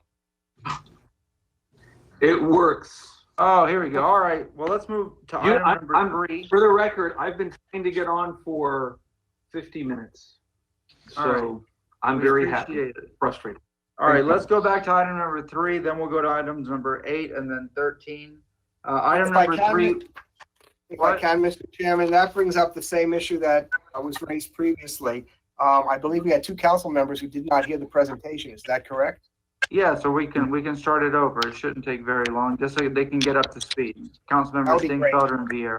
All right, so Thank you. items number 3, if we could just go over the presentation with planning and the city, so Dingfelder and Vieira can get all the information on it. Jennifer, go ahead and go first. Jennifer, go first. Yeah, her screen is coming up. There it is. Jennifer Malone with the Planning Commission. Item number 3, 2055. We're in the Central Tampa Planning District. This is also within the West Tampa Urban Village. The closest transit stop is approximately 2 blocks south of the subject site along West Kennedy Boulevard. The closest public recreational facility is Villa Brothers Park, and it's within a level D evacuation zone. This is the subject site. It is located north of Kennedy Boulevard at West Northeast Street, east of North Havana Avenue. The surrounding area is a mixture of single-family detached with limited other housing styles in the mix. The adopted future land use is residential 20. That allows for the medium density residential development pattern. It does transition to residential 10 to the west of North Havana Avenue, which is single-family detached exclusively. And then there's urban mixed-use 60 to the south, and this is from West Kennedy Boulevard. We just can't see the street because it's slightly out of frame. As I've said before, the urban villages, the comprehensive plan identifies those areas as our greatest share of growth to the urban centers and villages. And with that being said, we did not find that this was inconsistent with the plan. The zoning is what we're anticipating in the residential 20 future land use designation. This is the type of zone that we've been planning for under the comprehensive plan, and especially within that West Tampa urban village. And that concludes my presentation. Thank you. Thank you very much. I have a question. Mr. Chairman. Councilman Dingfelder. Thank you. Jennifer, I'm looking at page 4 and at the bottom under your staff analysis. And specifically, can you hear me? Yes. Okay. Specifically, the density at the bottom of the page, it says this portion of West North B, including the subject site, has an existing density of 8.36 units per acre, well below the density anticipated under the R20. And then you go on to say the proposed rezoning would allow consideration up to 3 units at an overall density of 17.64 units. I'm not as good at math as Mr. Miranda, but it looks like 8.36 is the current density, and this proposed density would be about twice the density of the existing zoning. And then, but then you conclude by saying the proposed zoning is consistent and will not alter the character or development pattern of this portion of Armory Gardens. And I'm having a little trouble synthesizing all of that, just because if the current zoning and the folks who live there are living there at an 8 unit per acre density, and all of a sudden this is twice that, or a little more than twice, at 17.64 units, and yet your conclusion is that the proposed double density zoning is consistent and will not alter the character or development pattern. If that wouldn't alter the character or development pattern, then what would? Sure. So just for the record, we do a density analysis on when we find it appropriate on rezonings. The 8.36 density is the density of the street of these parcels facing West North B Street, and it's excluding the subject site. Then we calculate the density of the subject site if it is developed to its full potential with this change. So I think that what we're trying to say is that the 8.36 it's below the residential 20 maximum that can be considered in this area. So that would go back to our policies on we want to encourage new housing on underutilized land. By the comprehensive plan's perspective, this is underutilized since it can really be considered for more density. Well, what I'm trying to focus on is the precise statement. We're all in agreement that the proposed density is twice as dense as what's there on that block, but your conclusion says will not alter the character or development pattern of this portion of the neighborhood. But I thought that's what this is all about, is trying to figure out, you know, if it's double the density, I don't know how we can come to the conclusion that it will not alter the character. What is the character of the development pattern, if not what? Sure. I think that, so yes, I understand your point.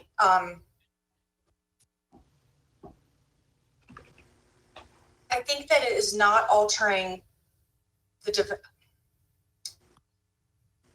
a mixture of residential uses within this area, and under the residential 20, it is anticipated that this is the proposed zoning is furthering the development pattern anticipated under the residential 20. And I do think that it is the decision of the Planning Commission staff that an increase in density or a change of the zoning that is in line with the density on the future land use map would not alter that character of the development. All right, thank you. Thank you, Mr. Chairman. Thank you very much. Any other questions? Mr. Chairman, Councilman Goods. I didn't realize that extra Mr. Dingfelder pointed out. So what you're saying is future land use in that area, you're saying the density of the character will change. Is that correct, Jen?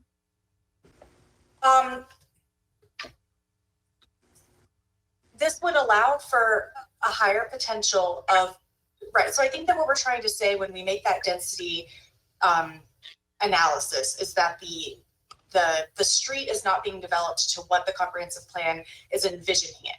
So it's only being developed at 8.36 36, I believe, units per acre. And the comprehensive plan is envisioning that this is going to be developed at 18 units to the acre or even 20 units to the acre, because that is the underlying future land use designation. It allows that density. All right, any other questions? All right, we'll go on to Mary, next up. Thank you. Can you please share my screen? Thank you. Again, the applicant is requesting to go rezone the property from the current RM16 to the RM18 for the property located at 2709 North B Street, as Jennifer indicated. The property is currently occupied by a 2-unit single-family dwelling, which was constructed in 1939.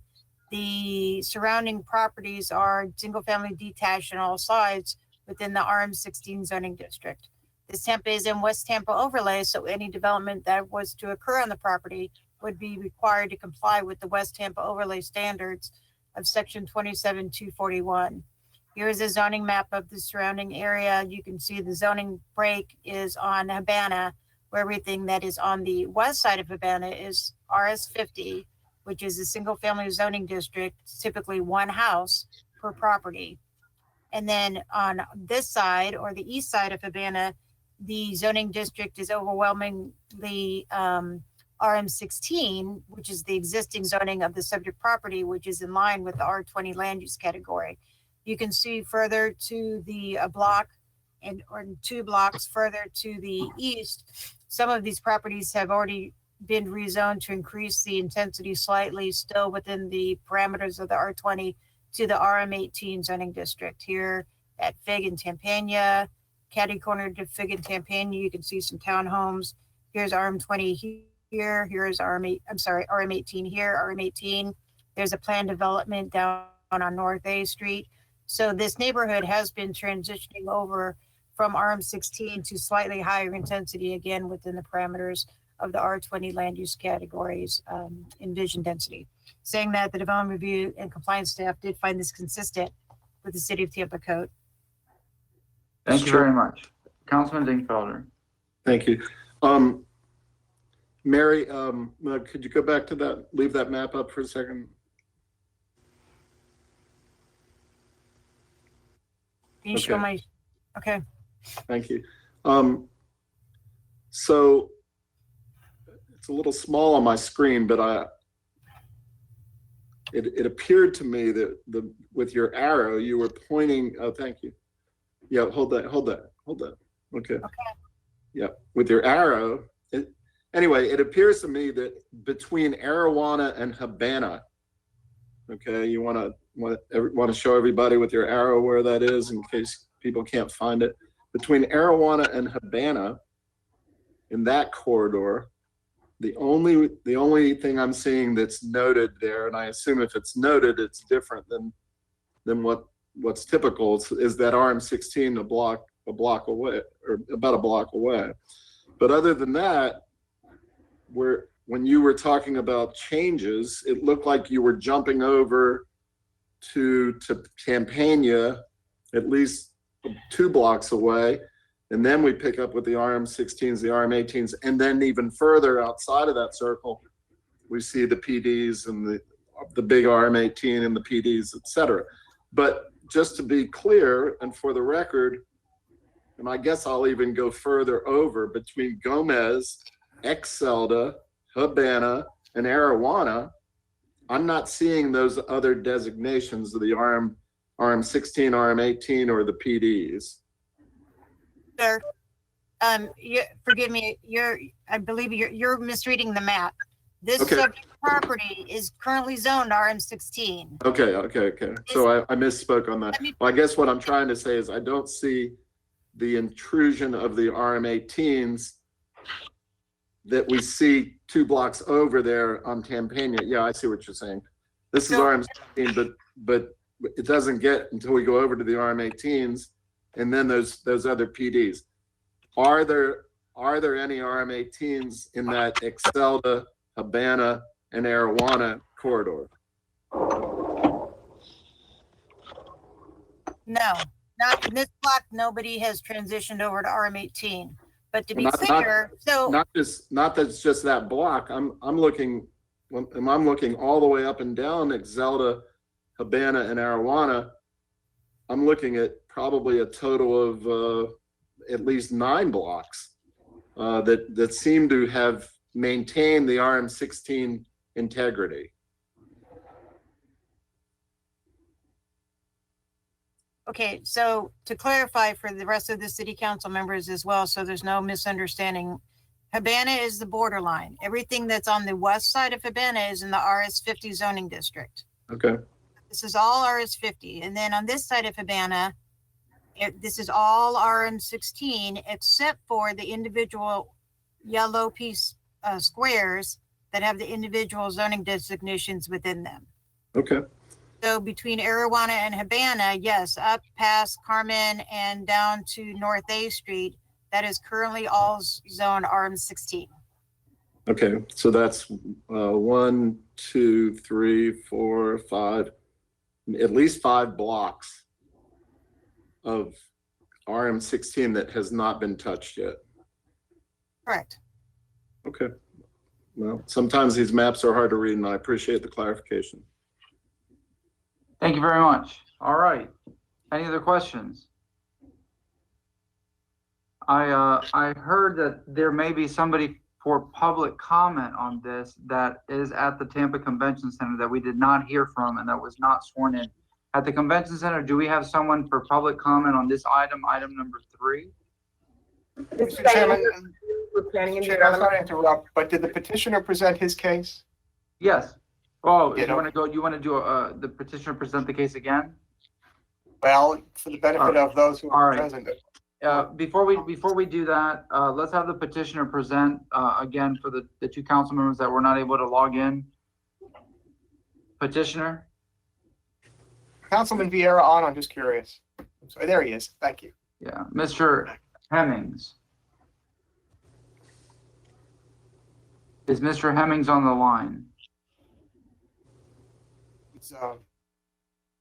He's muted. If you could unmute yourself, sir, and turn on your camera.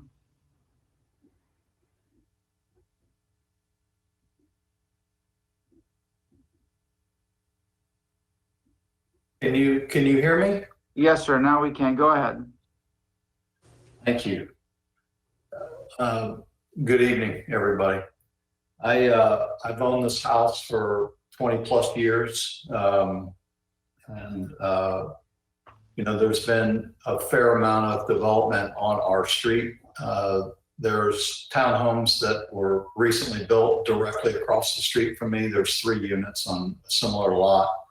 And there are townhomes that are being constructed at the corner now on North B and Arawana.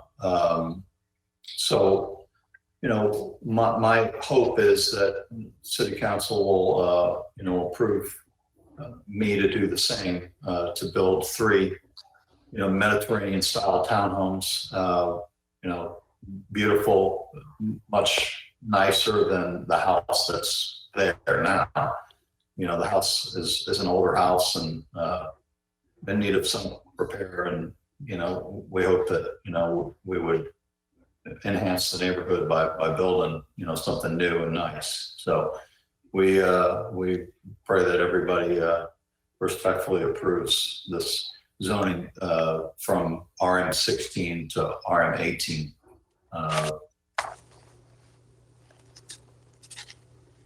Thank you very much. Any questions for the petitioner? Yes, sir. Go ahead, Mr. Dingfelder. Were you able to hear my questions earlier as related to the RM16? Yes, so sir. What is the compelling reason? I mean, you have a density right now at RM16 that I believe allows townhomes. I mean, RM means multifamily, so it allows for townhomes. I'm not an engineer and I can't testify, but I'm going to guess that currently it allows for, what does it allow for? 2 units right It now? allows for 2, and we have a fairly substantial, wide lot. Our lot is 82 or 81 by 100, basically. So the slight increase, we're not asking to go to RM20, which is what the future use is of the lot. We just need to get to 18 because our density would be 17, basically, slightly over the 16. That third unit would be slightly more than the 16. That's the justification. It's not that you can't build a townhome, it's that you can build 2, but you can't build 3. Correct. And, obviously efficiently, for us, that would be, it's much more efficient for us to be able to build 3 than 2. Because the money would be close to the same as far as square footage and such. So, getting the third unit would certainly enhance the value. Okay, thank you. Thank you very much. Any other questions for the petitioner? I hear none. Now, we have someone for public comment at the Tampa Convention Center. That person does need to be sworn in before they speak. Go ahead, Convention Center. This is Eileen Rosario from the Planning and Development. We have one person here to speak on this item, and she has been sworn in. Here's our first speaker. Thank you very much. Go ahead. You have 3 minutes. I will begin the timer. Please state your name for the record. Good evening. My name is Carol Quartana. I'm a resident of the area on North A. I've been in the neighborhood for 8 years, and I've seen quite a change. What I'd like to voice is that here are my concerns, and within the neighborhood as well. We have enjoyed improvement in our neighborhood, and it's wonderful to see. However, my concern is the density of traffic, the stress on our infrastructure, which we've had problems already with water. Our neighborhood actually is considered a thoroughfare as for traffic, not wanting to use Kennedy, but using North A, North B, et cetera, down the line in the northerly direction. And my concern is that traffic increasing, the number of cars on our street. Now, there has been a 3-unit townhouses across the street, which if 3 more townhouses are added, that's 4 additional units, if you follow my logic, where these properties were single-family properties. So the units across the street that are 3 have garages in the back that go out onto the alley. My suggestion would be, and please pardon my unfamiliarity, this is the first time I've ever been to a council meeting, but I'm really concerned about my neighborhood. Would be consider 2 units with parking off the street. Even though the units across the street have off-street parking, they still park on the street. So our neighborhood is inundated with these kind of issues. And I would ask that you reconsider our issues. That's it. Thank you very much. You're welcome. All right. And is there anybody else for public comment at this time? I believe that was the only one. That's me. All right. Thank you very much. Are there any other questions from council members at this time? I hear none. May I have a motion to close the public hearing? So We have a motion to close from Councilman Goose. Do we have a second? Mr. Chairman, I'm Yes, sorry. yes, Mr. Shelby. Rebuttal. No, if we have a rebuttal from the applicant, is there anything you'd like to say, sir? Mr. Hemmings? Yes, sir. Thank you. Just for understanding, the 3 units that we've proposed all have 2-car garages and driveway parking. The standard on the proposal was up to 12 parking spaces for the 3 units. So we don't anticipate any of our residents from this development parking on the street. All right, any questions? Any other comments from council members? All right. Thank you very much, sir. Applicant, you've said everything that you've wanted to say? Yes, sir. All right, can I get a motion to close this public hearing? So moved. Second. I heard Councilman Goods with a second from Councilman Miranda. Is there any objection? I hear none. We have closed the public hearing. Who would like to read this? I forgot who read this the first time for item number 3. Was this Councilmember Citro? You are correct, Mr. Chair. I've made the motion and it still stands. Do I need to read it again? Yeah, read it again, please. Thank you very much, Mr. Chair. Ordinance being presented for first reading and consideration in ordinance rezoning. Excuse me, let me digress. File number REZ 20-55. An ordinance being presented for first reading consideration in ordinance rezoning property in the general vicinity of 2709 West North B in the city of Tampa, Florida, more particularly described in section 1 from zoning district classification RM16 residential multifamily to RM18 residential multifamily, providing an effective date as the petitioner has met the burden of proof in compliance with the capability, of goals, objectives, and policies in the comprehensive plan, and that it has met the consistent with the city of Tampa's compliance.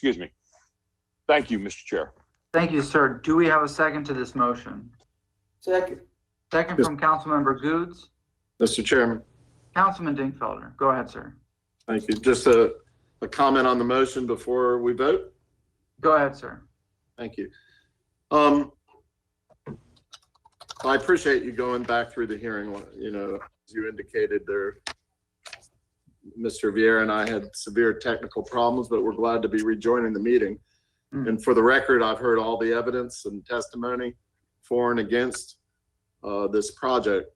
The testimony that has not been spoken to, at least since I tuned in, are the letters that we received, which of course, unless I'm wrong, Mr. Shelby can tell me I'm wrong, but the letters that we received can provide competent, substantial evidence, either for or against the project. Specifically, I'll point out to a letter dated yesterday, August 19th, to all of us, and it goes in the record.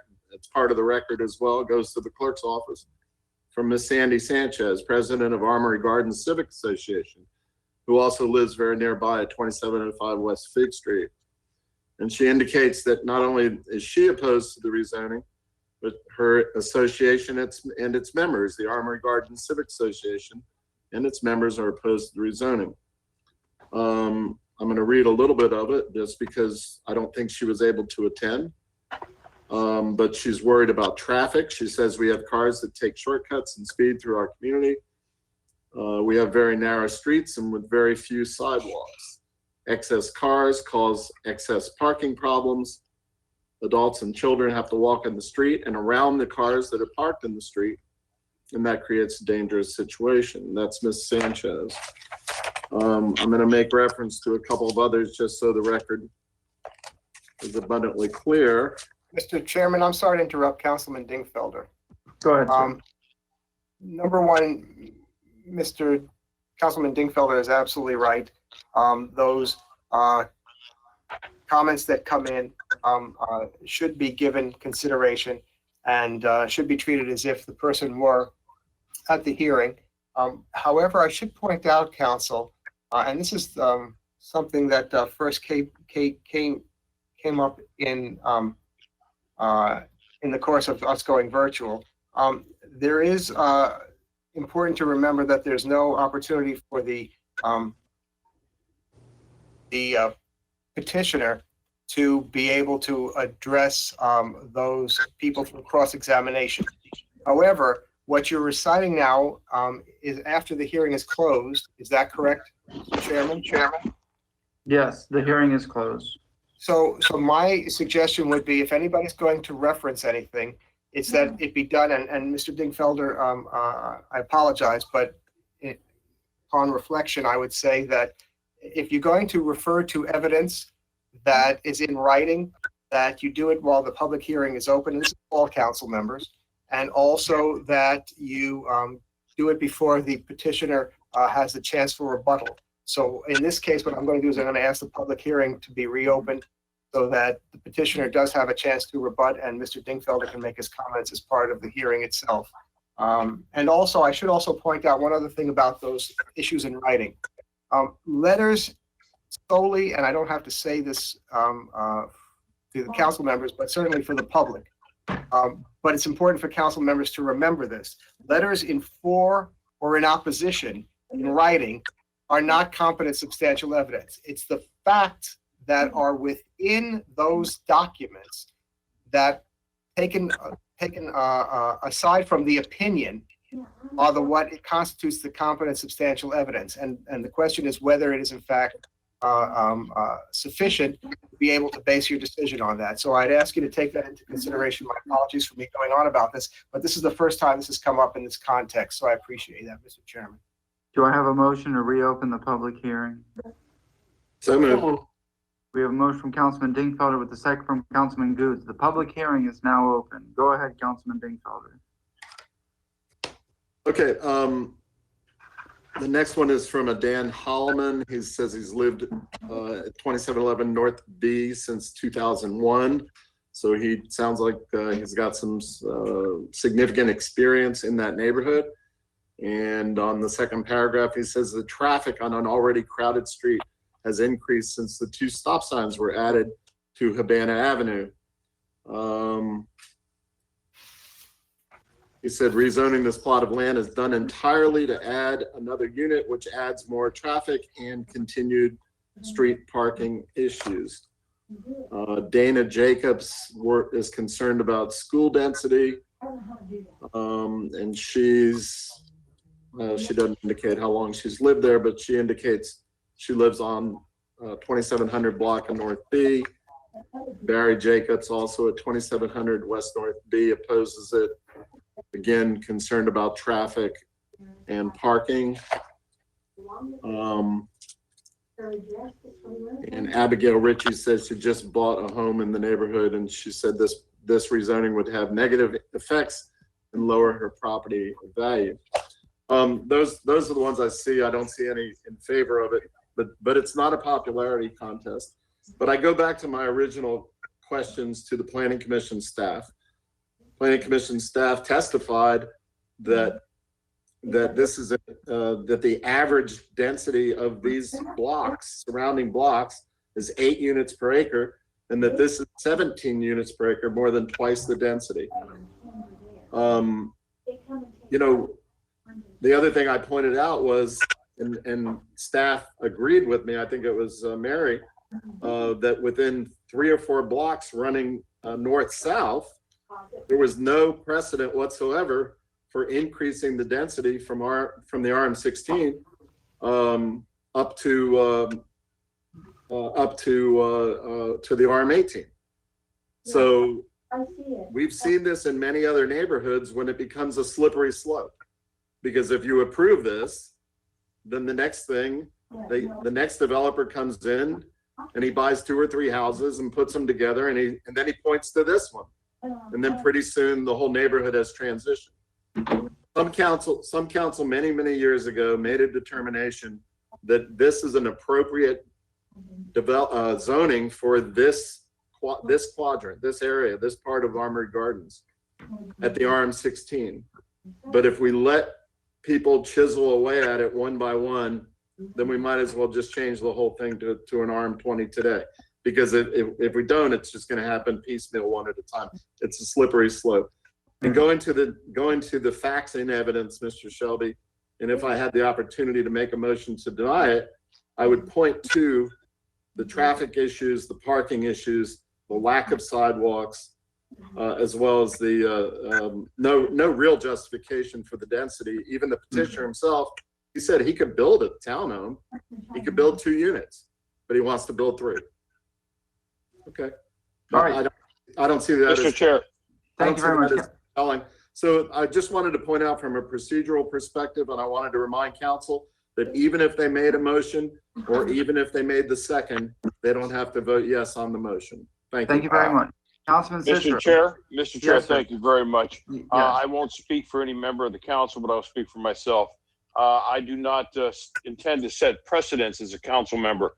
We at quasi judicial hear each case based on the competent and substantial evidence of each case, not to set a precedence. Mr. Chair, I withdraw my motion. Thank you. Well, we'll get there when we get there. We still have the public hearing open. Is there any other council member that wishes to speak? I hear none. May I have a motion to close this public hearing? So moved. Mr. Chairman, this is Kate Wells. Given the additional discussion that there was in the reference to the letters, I recommend that the applicant be allowed a rebuttal before you close the public hearing. Okay, applicant, you heard some speak from Councilman Dingfelder and Councilman Citro. Do you have a response or any rebuttal to that before we close the public hearing? Yes. Go ahead, I sir. will say that per the code or the rule, I noticed everybody within the confines of my house. And I did field several phone calls, several of which wanted me to send, proposed plan, and, they wanted to look at what we were building and all of these things. We met no resistance. Everybody seemed pleased. I actually met with my neighbor to the right, 2705, last week, and he invited me over, and we discussed the fence and the shade trees and such, and he was in favor of the project. If anybody, I called I called Mary's office as well, and as far as they knew, there were no letters of opposition. So I mean, we certainly, I would have had personal conversations with anybody. My intent is not to sell these units. It's to keep them within my family. We're just trying to improve what we have there, and we certainly don't want to drive extra traffic or cause the neighborhood any grief. We're trying to enhance the neighborhood, if anything. So, I'd still respectfully request you to approve, what we're requesting. Thank you very much, sir. May I have a motion to close the public hearing? So moved. Councilman Dingfelder with the motion, second from Councilman Carlson. Is there any objection? Hearing no objection, the public hearing is now closed. Does anybody wish to read this ordinance, item number 3, now that Councilmember Citro has commented that he wishes to withdraw that? Do we have anybody that wishes to read this ordinance? Anybody? All right, hearing none, is there anybody that wishes to make a motion for denial at this time?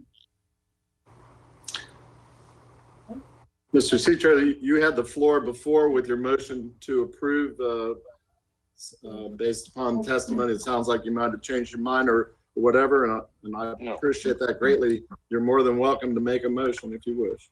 Councilman No, Citro, sir, you wish to make I did not change my mind. I am just withdrawing my motion. Mr. Dingfelder, if you would like to proceed and make a motion on your own, please do so. Councilman Dingfelder, do you wish to make a motion? Yes, Mr. Chairman. Can you hear me okay? Yes, sir. Go ahead. All right. Yes, Mr. Chairman, I'll respectfully to the applicant, I'll move to deny this rezoning, and if somebody could help me with the number. It's REZ 20-15 55. Okay, RAZ 20-55. For the property located at, I don't have the exact address on North B, and I apologize. It is 2709 West North B Street. Thank you. Thank you, Mr. Chairman. I'm fully aware of the issues and everything else, but the detail got covered up in my notebook. Anyway, I'll move to deny that rezoning petition at that address on North B due to the failure of the applicant to meet its burden of proof to provide competent substantial evidence that the development is consistent with the comprehensive plan and the city code. And specifically, I believe that there's been testimony both in person and in writing from people who live in that community and who've lived in that community for many, many years, and who are well aware of the circumstances and the facts in that community and the concerns of that community. And specifically, I'll make reference to the three main issues that I read and heard about, which is a concern about increased traffic, a concern about increased parking, and a concern about a lack of sidewalks and therefore public safety for people who are forced to walk on the streets and compete with the cars that are parked and driving through. The Neighborhood Association Armory Gardens, which is a large group of well-informed and active folks, have voiced similar concerns through their president. The facts of the matter, as stated by our own staff, are that the average density, the current density, not some future 2040 density, but the current density today in those surrounding blocks is 8 units per acre. And the proposed density of this project is 17 units per acre, give or take. I believe that that creates a bad precedent and that it's inconsistent with the comprehensive plan and a variety of provisions. I want to note something that I learned probably 20, 25 years ago when I was a county attorney, and I'm not offering facts into evidence, but just sort of an experience I learned when I was first learning about what zoning is. But the comprehensive plan at an R20 category, that means that it's a maximum of 20 units per acre, but it's not an entitlement to 20 units per acre. This gentleman already has an entitlement to 16 units per acre in a multifamily category. In this case, I believe going up to the RM18 is inconsistent with not only the comp plan, but also various provisions of city code. Thank you. Thank you very much. That is the motion from Councilman Dingfelder. Do we have a second? Second, Carlson. Second from Councilmember Carlson. May we have a roll call vote, please?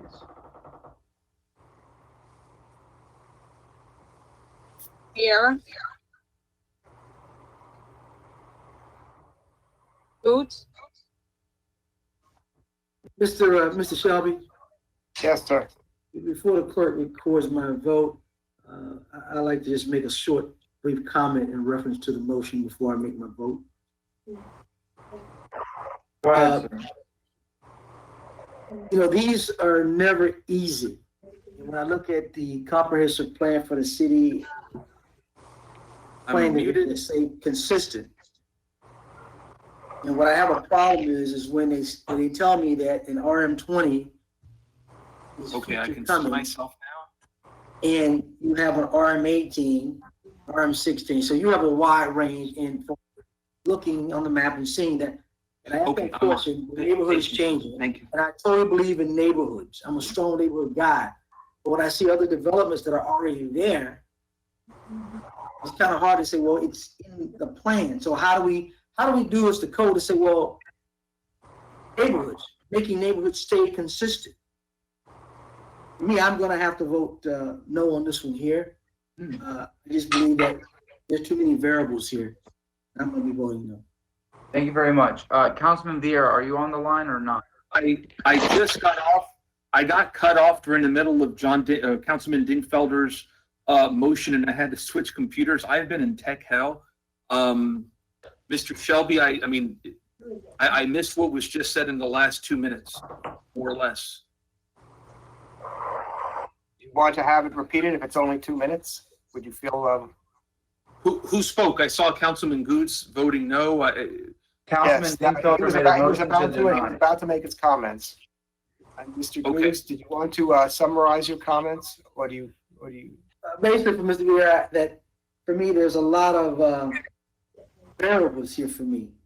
And I believe in neighborhoods strongly.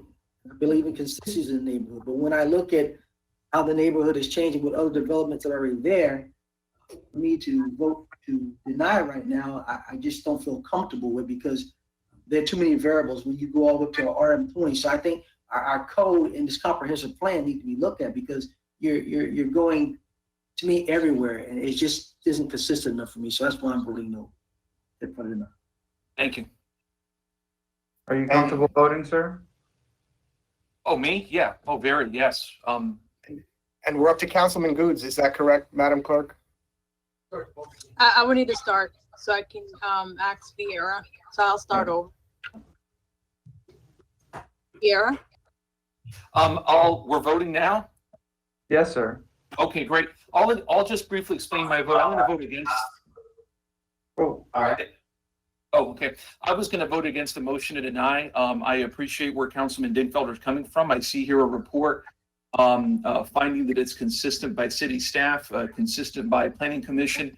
And this will be frankly, the second straight week we're doing this. And I think that for the aforementioned reasons, I'll be respectfully voting no. So no. Oh, okay. I see. No. Dingfelder? Excuse me, what was Councilmember Goods' vote? No. Yeah. I just want to be clear that a no vote is a vote to not deny, because the motion is to deny. Is that correct, Mr. Dingfelder? Your motion is to deny? My motion is to deny. Okay, thank you. So as long as I'm clear, thank you. As long as the record's clear. Dingfelder? Yes. Maniscalco? Yes. Carlson? Yes. Citro? No. And Miranda? No. Motion failed with Vieira, Goods, Citro, and Miranda voting no. Did Councilman Goods vote yes to Councilman Dingfelder's motion? This is, if I may, Mr. Chair, didn't Councilman Goods vote yes? No, I voted no, sir. My apologies. That's what happened. Sorry. All right. Mr. Chair, I Yeah. apologize. I'm running late for my son's going away party, and my vote's not going to matter now anyway. So Yeah, I'm yes, gonna- excuse me, sir. Just wait a minute, wait a minute. Wait a second. Why is that the case? I think everybody's vote matters here in this case. No, because it's going to pass. So I'm voting no, and so my vote's not going to change it. Okay, that's okay, if that's, All right, can Okay. we get a motion to then, who would like to read this, to approve this ordinance? I can, if I may, Mr. Chair. Go ahead, sir. This is item number 3. Thank you, sir. And I apologize to all my colleagues, the terrible technological It's okay. issues myself. okay. Go ahead, sir. I read an ordinance being presented for first reading consideration, an ordinance rezoning property in the general vicinity of 2709 West North B Street in the city of Tampa, Florida, and more particularly described in section 1 from zoning district classification RM residential multifamily to RM 18 residential multifamily, providing an effective date. All right, do we have a second? Second. We have a second from Councilmember Goods, roll call vote. Vieira, Yes. Goods, Yes. Dingfelder, No. Maniscalco, No. Carlson, Citro, Yes. and Miranda. Yes. Motion carried with Dingfelder and Maniscalco voting no, Carlson being absent vote. Second reading and adoption will be held on September 24th at 6 p.m. Thank you. We're going to go to item number 8 now. Item number 8. Mr. Chairman, Yes? this is a point of order. In the years that I was not on council, by the time I came back, chairmen have had this habit of when we get done with a zoning, instead of just saying, does anybody have a motion? The chairman always asks for who has a favorable motion. The chairman, and I'm not criticizing you, Mr. Maniscalco, your predecessor did it as well. I think it was something that came on over the last eight years. I found it rather unusual because it's almost like some sort of predisposition and the reason I'm talking between hearings, this has nothing to do with the hearing before or the hearing after, but just from a procedural perspective, and we don't have to address it tonight, but I just want everybody to think about it. It's almost like a predisposition that council is going to approve anything unless we don't, instead of just saying, does anybody have a motion? Anyway, just throwing it out there. Thanks. Well, since I've been here in 2015, we always would see if someone would read the ordinance, favorable to pass it, and if it failed, we would read a motion of denial just to keep the record fair and clean, so there was an opportunity of an approval. I mean, that's as far as I know procedurally, since I came on in 2015. Mr. Shelby, I'm curious, once we close a public hearing, is it legal and correct to just, as Councilman Dingfelder asked, if someone has a motion to make, whether it's denial or in favor? Or do we have to go in that order of voting to see if we pass it, and if it doesn't pass, then we have to go in order to deny it? Mr. Shelby. I'm going from my recollection, but my understanding was when council met in chambers, what you would do for order is to go down the line and ask if that council member was willing to read the ordinance, if not, to move along in that way. Sometimes when an item is contested and certainly the facts are subject to being weighed, then the chair sometimes does what is council's pleasure. I've heard that both. So certainly it's I understand Councilman Dingfelder's concern.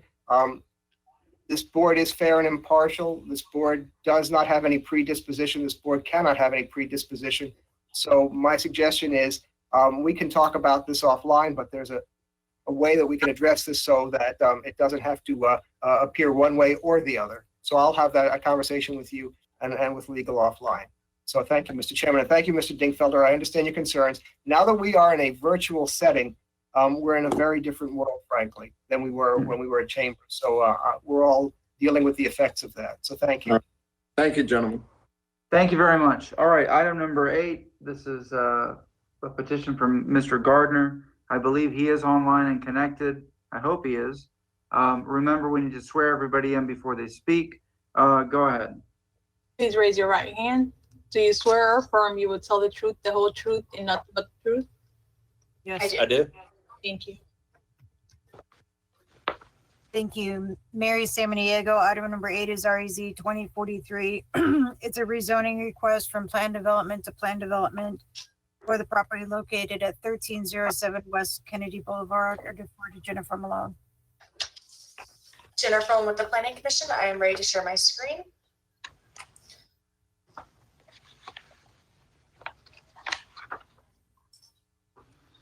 All right. There you go. Go ahead. Thank you. This is in the Central Tampa Planning District. Within the North Hyde Park neighborhood, more specifically, there is a transit stop located adjacent to the subject site served by Hart Route 30, and it is within a level C evacuation zone. This is the subject site. This is a portion of the University of Tampa. Here's to the east, West Kennedy Boulevard. A variety of uses to the north of the subject site, generally, commercial uses surrounding the area. The adopted future land use of the subject site is urban mixed use 60. That is a very intense future land use designation that allows for, it's appropriate for high intensity / density residential, professional office, and commercial development. There's also general mixed use 24 in the area. That is the very light blue color. And to the north is residential 20, which is probably signifying some of the residences. And then the blue is public, which is the University of Tampa future land use designation. The planning commission did find this consistent with the comprehensive plan. We found that there was, the applicant and Mary Samaniego will certainly give a better overview of the request than I will, but that it is seeking to add certain uses to the PD, and that we didn't find that there was any significant changes to the layout. The planning commission does just request that the applicant, and also as part of the design, we were supportive of the entrances oriented to the public sidewalk and windows located along Kennedy Boulevard are providing for that building transparency that the comprehensive plan calls for. And that concludes my presentation. I am available for questions. Thank you. Any questions for Ms. Malone? Any questions? I hear none. All right, Mary, take it away. Thank you. Can you please share my screen? Thank you. This is 2043. It's again property at 1307 West Kennedy Boulevard. It's from PD to PD to allow for a change of various uses. This property is currently, like I said, zoned to plan development. It was rezoned the last time to a PD back in 2014 with file number REZ 1462. It's for Tampa General Hospital medical use.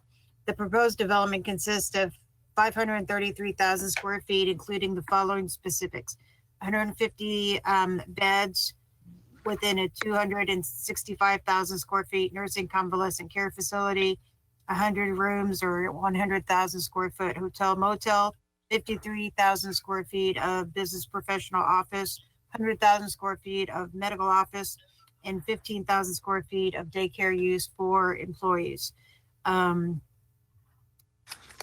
There are 8 existing waivers that will follow through. Again, the catalyst for this petition, nothing is changing on the site plan from what was approved in 2014. The only change for this entire PD is the elimination of the professional residential treatment facility use to be replaced with a nursing and convalescent care use. The removal of a college use to be replaced with a principal parking use. The entire site plan will remain the same. This is the site plan that you'd be adopting tonight, if it's your pleasure. It mirrors the 2014 plan. The only change is that since 2014, the existing trees on the site have grown. So the tree table has been updated to reflect the accurate current size of the trees on site, as well as you know, your tree code changed a little over a year ago. So there's one additional waiver to allow for less than 50% of the required trees to be preserved on site. Again, based on the site plan that was adopted back in 2014, is not proposed to be changed, but your tree code did. Saying that, here is a zoomed in view of the proposed site plan. Again, just with the change of uses, you can see the building is along Kennedy Boulevard. This is in the Kennedy Boulevard, Kennedy Commercial Boulevard overlay. Urban Design did find this consistent. There's a loading area here. Here's the main part of the building with a circular driveway. There's access coming off of Willow Avenue and North Oregon. There's no direct access from Kennedy Boulevard. And then in the rear is a structured garage and some surface parking. There is some building elevations proposed for the subject property. Again, this is the front facade along Kennedy Boulevard. The bottom picture shows the surface parking lot and the parking garage in the rear. Here's the tree inventory based on your current tree code that is found in your packets. Here is the subject property in red, currently used for satellite parking. There is commercial development up and down West Kennedy Boulevard. University of Tampa is across the railroad tracks to the east. Start going up into the Riverfront neighborhood to the north, where that has experienced some transition over to apartments and townhomes.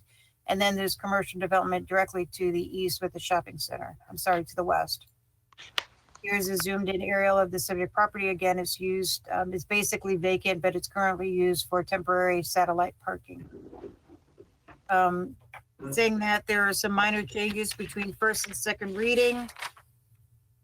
just from Natural Resources, one note that needs to be added. Other than that, the Development Review and Compliance staff did find this consistent with the City of Tampa Land Development Code, pending those revisions between first and second reading.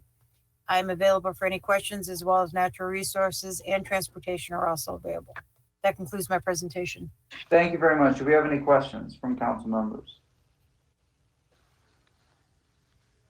Thank you very much. Applicant, have you been sworn in? Yes, you did. I saw you get sworn in. Okay. Go ahead, sir. Please state your name for the record. Sure. Truett Gardner, 409th North Ashley Drive. Pleasure to be with you virtually. Can you hear me all right? Yes, sir. We can see you and we can hear you. Perfect. I'm here on behalf of Florida Health Sciences Center, Inc., which is a subsidiary of Tampa General Hospital.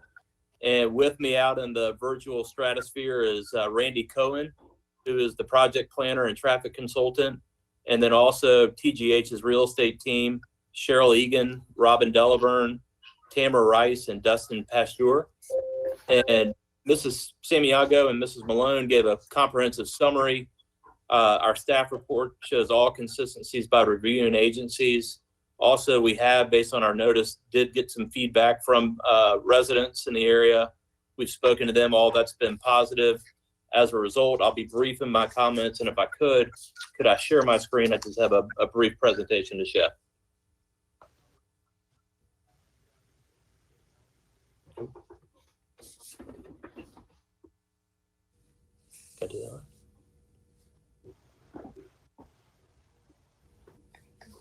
Get back. You cut off.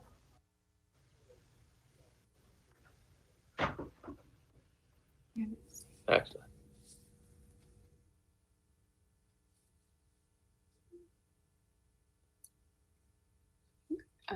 Access under your down.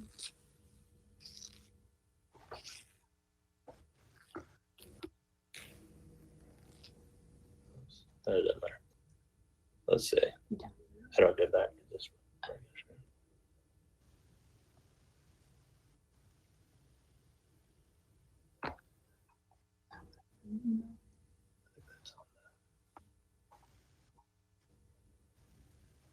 Okay, let's get back to that. Actually, if it's all right, I'll forego the PowerPoint. I'm pulling it up. But really, what I was going to show you is this is the old Furman Automotive site, bounded by Kennedy Boulevard, of course, on the, oh, here we go. Yeah, we have it on the screen now. We can see it. Perfect. Okay. So what I was going to show you is this is the old Furman Automotive site. It's a big site, just less than 10 acres, obviously bounded by Kennedy Boulevard on the south, which we've taken great consideration in, Willow Avenue on the east, North B on the north, and Oregon on the west. And next page. In 2000, just for history's sake, in 2006 is when Furman sold the site. So really for the last 14 years, it sat dormant. In 2014, the site was rezoned. We're keeping with that site plan. You'll notice this is the view from Kennedy in the foreground, and where we've really tried to develop a park-like setting, very pedestrian friendly along Kennedy. And from 2014 to now, we've not only kept that as paramount, but improved upon it. And as Mary mentioned, really two things that we're doing. It's the equivalency matrix that really controls this development, both from a intensity standpoint, a use standpoint, and a traffic standpoint. We are neither increasing the traffic or the entitlements, just adding some uses. And so that's the thrust of this. Second, there is an additional waiver over and above what was approved in 2014, but that's solely due to a change in the code. Mr. Gardner, please turn your camera on. We need to see you on camera at the same time.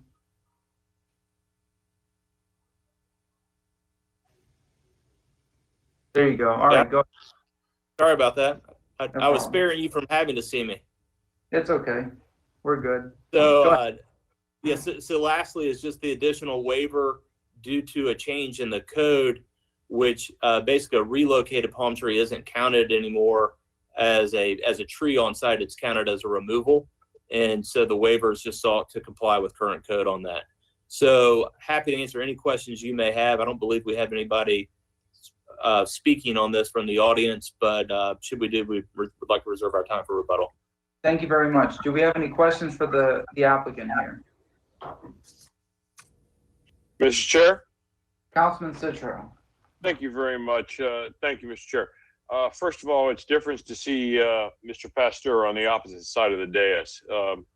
He and I work together on the VRB. But to the Tampa General representative, you went from college use. I thought TGH was a teaching college, especially with USF. That is correct. And let me see, I've got the equivalency matrix. I just want to make sure what was reported to you before is accurate. Correct. Yes, the college use has been removed. Basically, what's happened is TGH has decided to do things a little bit differently here. And so we've removed that and then added the other uses that Mary mentioned and that are also stated in the equivalency matrix. Okay, thank you very much. This is going to be a long time coming. I know that this property has been planned for a long, long time. Thank you much, Mr. Chair. Thank you very much. Any other council members have any questions at this time?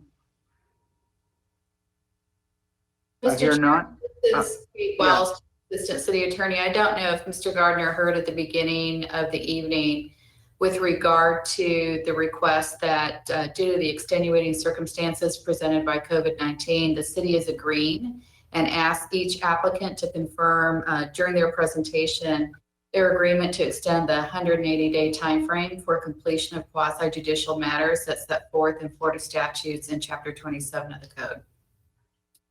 Thank you, Ms. Wells, and we do confirm. Thank you. Thank you very much. Any other council members? Is there anybody in the public that wishes to speak on this item? This is item number 8. Anybody in the public that wishes to speak on this item? Anybody at the convention center? This is Eileen Rosario from Planning and Development, and there is no one here to speak on this item. Very good. Any Any written other, items, Mr. Chairman? I'm just curious if the clerk. anything written that needs to be received and filed? Clerk? No, the clerk office has not received any written comments on this item. Thank you very much. Council members, anything else? All right, I'd like a motion to close this public hearing. Number 9. Number 8, Mr. Chairman, I'm number 8, move to close. Motion from Councilman Miranda, second from Councilman Goods. Any objection? I hear none. This hearing is closed. Councilman Miranda, if you'd like to take number 8. Thank you, Mr. Chairman. This has waivers, so I'll read it and then go into the waivers. Move item number 8, file number REZ 20-43. An ordinance being presented for first reading consideration. An ordinance rezoning property general vicinity of 1307 West Kennedy Boulevard in the city of Tampa, Florida, and more particularly described in section 1 from zoning district classifications, PD, plan development, medical, business professional office, daycare, nursery facility, professional residential facility, hotel, motel, and it says college, to PD, plan development, medical and business professional office, daycare, nursery facility, hotel, motel, nursing, and convalescent care, principal parking provided, and an effective date. And I move that because of waivers, section under 27-139-4, the design of the proposed development is unique and therefore in need of waivers. The request of waivers will not substantially interfere with or injure the rights of others whose property would be affected with the waivers. And with needed items for consideration between first and second reading that the city applied to. Second. Citro. We have a second from Councilman Citro. Let's have a roll call. Viera, Yes. Booth, Yes. Dingfelder, Yes. Maniscalco, Yes. Carlson, Citro, Yes. and Miranda. Yes. Motion carried with Carlson being absent at vote. Second reading and adoption will be held on September 24th at 6 p.m. Mr. Chairman, if I can address Mr. Gardner? Yes, Mr. sir. Gardner, Yes, Mr. Sure. Gardner, just a reminder that because you shared your screen, we remind you of the requirement to submit your documents into the record within 24 hours after the hearing to council quasi-submissions at tampagov.net, so they can be part of the record. Okay, just for clarification, the presentation that I showed was already uploaded? It was, okay. Okay, so it was, so the clerk does have a copy of it, then, is what you're saying? You have a copy. Correct, yes. Thank Then you, you're okay. good. Thank you, you're good. Thank you. Thank you very much. I'm glad to Thank see you all. that this property is gonna come to life again. I remember when Yes, it was a car dealership. correct. I think Mr. Citro was talking about what a long time coming it is. And just so you know, the rehab hospital will be the first phase of this, and it's actually already in permitting, and they're hoping to break ground in October or November. Very good. Thank you very much. I was Have a good 16 night. years old. I was 16 years old when I first passed it. You know, I started to make a joke that you probably bought your first car here or something along those lines, but I saved it. And now you got the convalescent center. You got me covered. Thank you. Y'all have a great night. You too. Thanks for joining Stay us. safe. All right. Item number 13.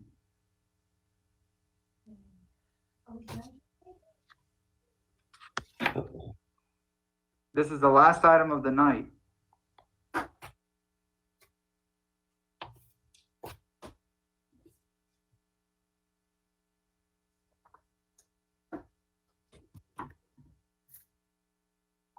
Anybody up here?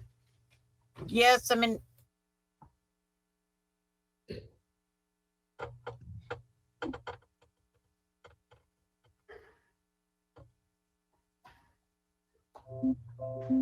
Mr. Chairman, David Mechanic is signed in. He just needs to turn on his camera.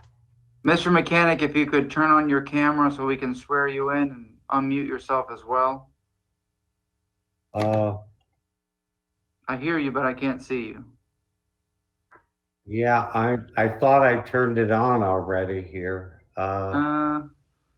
Let's see. It could turn on in just a second and appear on our screens. Oh, yeah, it's up. I think it's up. I still don't see you. Oh, I gotta click on it. Okay. Yes, sir. There we are. Welcome aboard. All Thank right, you. we need to swear everybody in. Go ahead, clerk. Please raise your right hand. Do you swear or affirm you will tell the truth, the whole truth, and nothing but the truth? Yes. I do. Thank you. Mr. Chairman, point of order, Mr. Chairman. Go ahead, sir. Thank you. This next petition, item 13, if I'm not mistaken, is the petitioner is the Greater Tampa Association of Realtors, GTAR, of which I'm a member. So, Mr. Shelby, would you like to inquire? Sir, is it your intention to abstain on this item because of your relation? My leaning would be to go there, just because I've been a member for 7 years or so. I'm a broker. I'm part of GTAR. I'm not on the board, but if you feel that would affect your, as a matter, perhaps a matter of appearances, I'd lean that way, but I'll take your advice. Well, if that's the case, if you feel that it may create the appearance of a conflict of interest, you certainly do have that ability to abstain on that basis. Okay, that would be my leaning. All right, sir. Okay. Then you'll have to step away from the hearing and we'll continue then. And I'll then you step have away to from the hearing. I'll step away from the hearing, and when the clerk takes the roll call, if it's appropriate, I'd ask the clerk to just mark me as abstaining for that reason. Yes, but Mr. Dingfelder, there may be some business that we have to take up at the end of the meeting that you may want to come back to the meeting for. I will be listening. Thank you. Thank you. Thank you very much. All right, Mary, go ahead. thank you, Mary Samaniego. Item number 13, I think, REZ 2061. It's for the property located at 2906 and 2918 West Kennedy Boulevard, as well as 109 South Bungalow Park Avenue.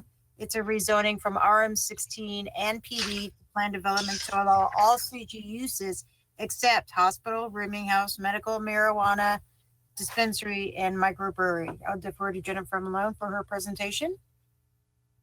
Jennifer Malone with the Planning Commission. My screen should be coming up any minute. This is in the Central Tampa Planning District. We're specifically in the Palmacia Pines neighborhood. The closest transit stop is just the west of the subject site along West Kennedy Boulevard, served by Heart Route 20, and it is within a level D evacuation zone. This is the surrounding area. It is on the southern portion of West Kennedy Boulevard, bounded by South Gomez Avenue, West Cleveland Street, and South Bungalow Park Avenue. The surrounding area is really characterized by the very intensive commercial development along West Kennedy Boulevard, as well as some residential units to the south. It has two future land uses, the urban mixed use 60, which is that purple color that runs along West Kennedy Boulevard, and then to the south, the subject site transitions to residential 20.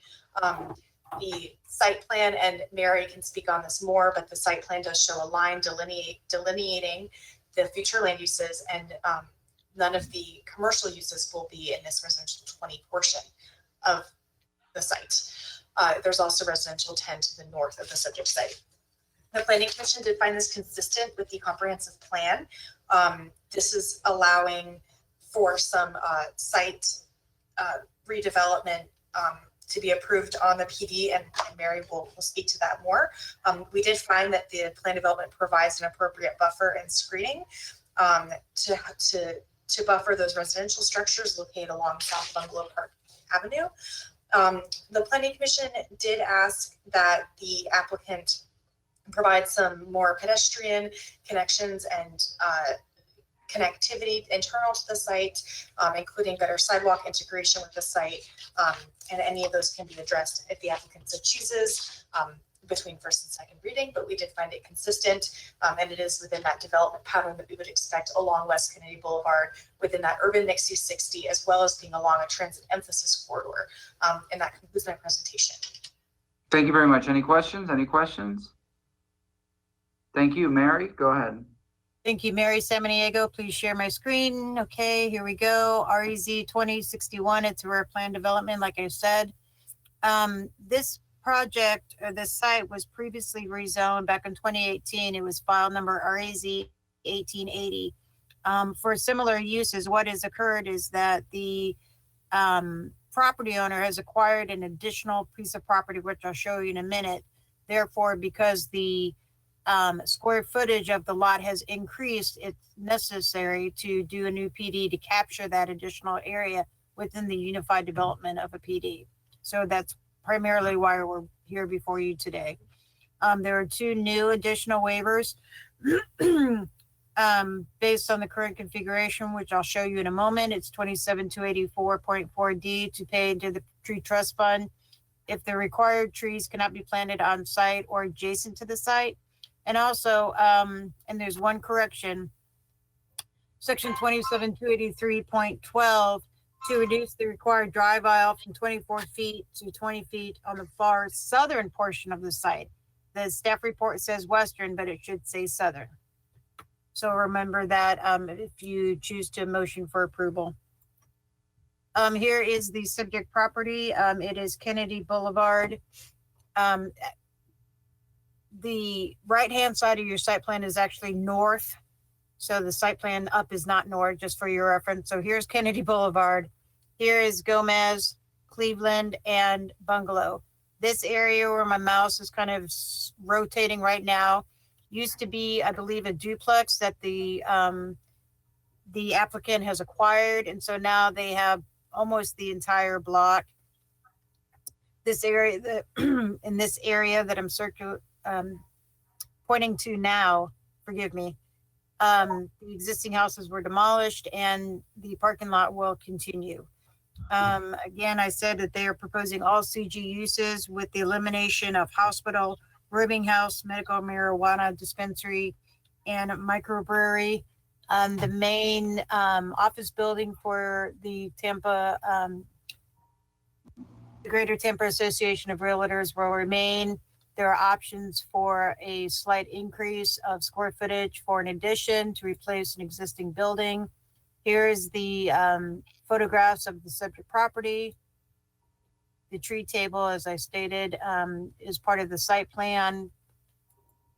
Here is the aerial and zoning map of the subject property. Where my mouse is right here, the red is the subject site.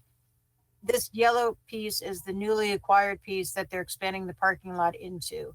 As I know, most of you are familiar, Kennedy Boulevard is primarily commercial, retail, office uses.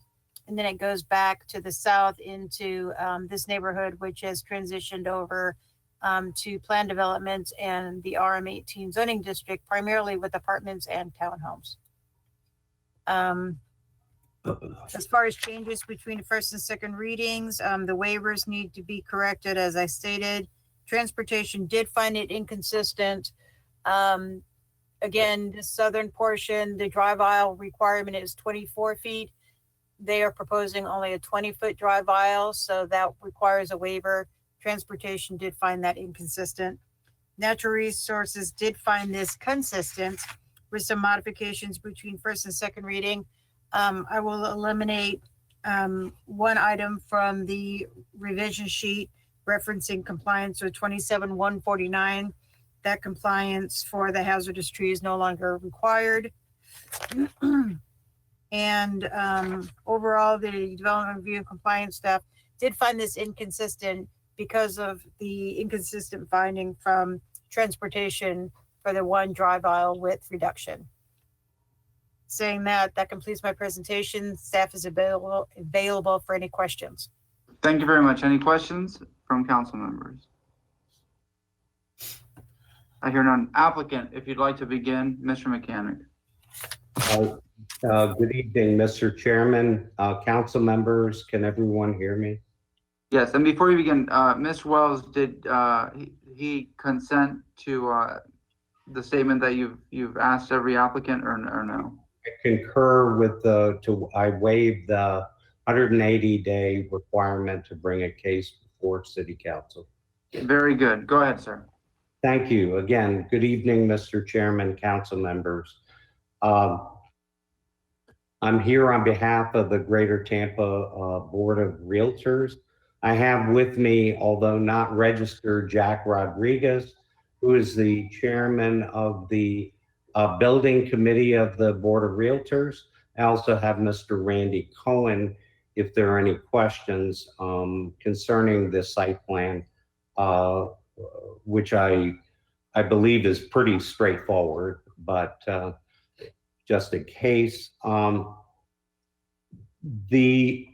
As Mary did a very thorough job of explaining what we were proposing to do, we are simply adding a very small lot into the site in order to achieve more parking. We are also asking for the possibility of a future expansion of the existing buildings in the amount of 2,400 square feet. So it's a pretty nominal increase. I would like to just briefly discuss the waivers as part of the requirement that we present the justification for the waivers. And I would like to point out that, you know, the report has on the front sheet that the request is consistent, but there are 10 departments. If you look in the back of the report, there are 10 departments, 9 of which found the application consistent. 1, transportation, did not, and that's because of the reduction of the drive aisle width from 24 to 20 feet. And we propose that in order to preserve existing trees on the site. So I don't think it warrants the negative recommendation that it received. Again, we did that to preserve existing trees. The other waivers are to allow commercial traffic on a local street. Both Gomez and Bungalow are residential streets. However, these accesses were approved by the city in 1974 when the building was built, And so this waiver just reflects the existing condition. Another waiver that we have requested is to reduce the vehicle use area buffer along Cleveland Street. And that again is to preserve existing trees. Finally, the last waiver is to allow us to contribute to the city's tree bank in the event that there is not room on site or adjacent to the site to plant replacement trees. So with that, I'd be happy to answer any questions that council has, and we respectfully request your approval. Any questions for the applicant? Any questions? Do we have anyone for public comment in the convention center? Any written documents, anything that needs to be received and filed? Convention center, do we have any public comment? This is Eileen Rosario from Planning and Development, and there is no one here to speak on this item. Thank you. Thank you very much. Clerk, do we have any written documents, anything that needs to be put in the record? No, the clerk office have not received any written comments or any registered applicant or citizen to speak on this item. Okay. Anything from council members? Anything at all? May I have a motion to close the public hearing? So moved, Mr. Chairman. Motion to close from Councilman Miranda, second from Councilmember Goods. Any objection? Hearing none. We have now closed the public hearing. Councilmember Citro, would you like to take item number 13? Yes, Mr. Chair, I thank you very much. File number REZ 20-61. An ordinance being presented for first reading and consideration, rezoning the property in the general vicinity of 2906 and 2918 West Kennedy Boulevard, and I apologize, and 109 described in section 1 from zoning district classification RM16 residential multifamily to PD plan development to PD plan development and CG uses except hospital, grooming house, medical marijuana dispensary, and micro brewery, providing an effective date. And the petitioner, has met the burden of proof through the competent and substantial evidence presented that the development has conditioned and shown on the site plans. It is in compliance with the applicable goals, objectives, and policy in the comprehensive plan, and it will go along with all waivers and revisions between first and second reading. Do we have a second to that motion? Second, Miranda. We have second from Councilmember Miranda. Any discussion? Hearing none. Roll call vote, please. Viera, Ms. Samiego, I think, needs to speak, Mr. Chair. Mary, go ahead. I'm so sorry.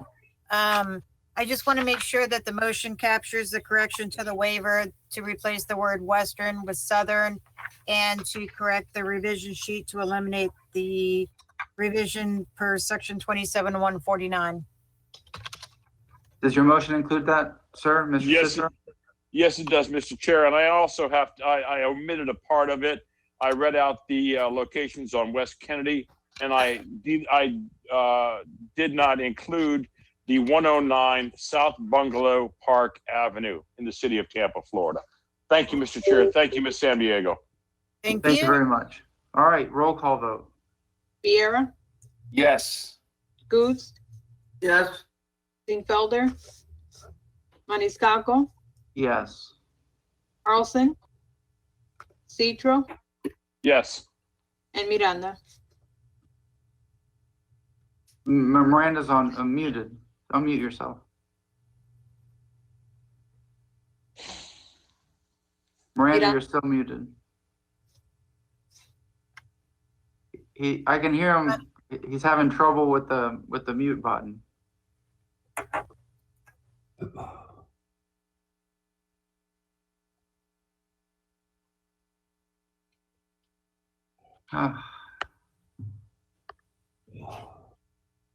his camera's off.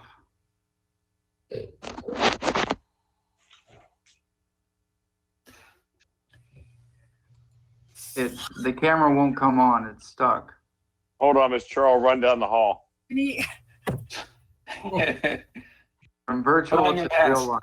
Step in somebody's office. Hey, can you walk into Joe's office and go? Thank you, Josie. You want me to go into Joe's office? No. Are you, Mr. Chair, are you in your office? Yes? See? He's since Hunter's Green's 8 hours away from City Hall, so I staying here. Little tour. And from here to the Village Inn. That's a good social. All right, there. Miranda's back on. Yes, Bert, Miranda? did you get that? yes. Here we go. No. I Did you hear that?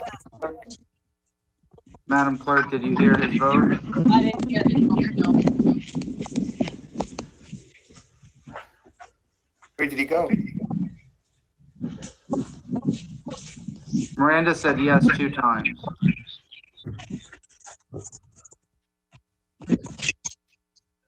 Clerk's gonna tell you she didn't hear it. I don't know whether that's I sufficient. heard Mr. Masco. There he is.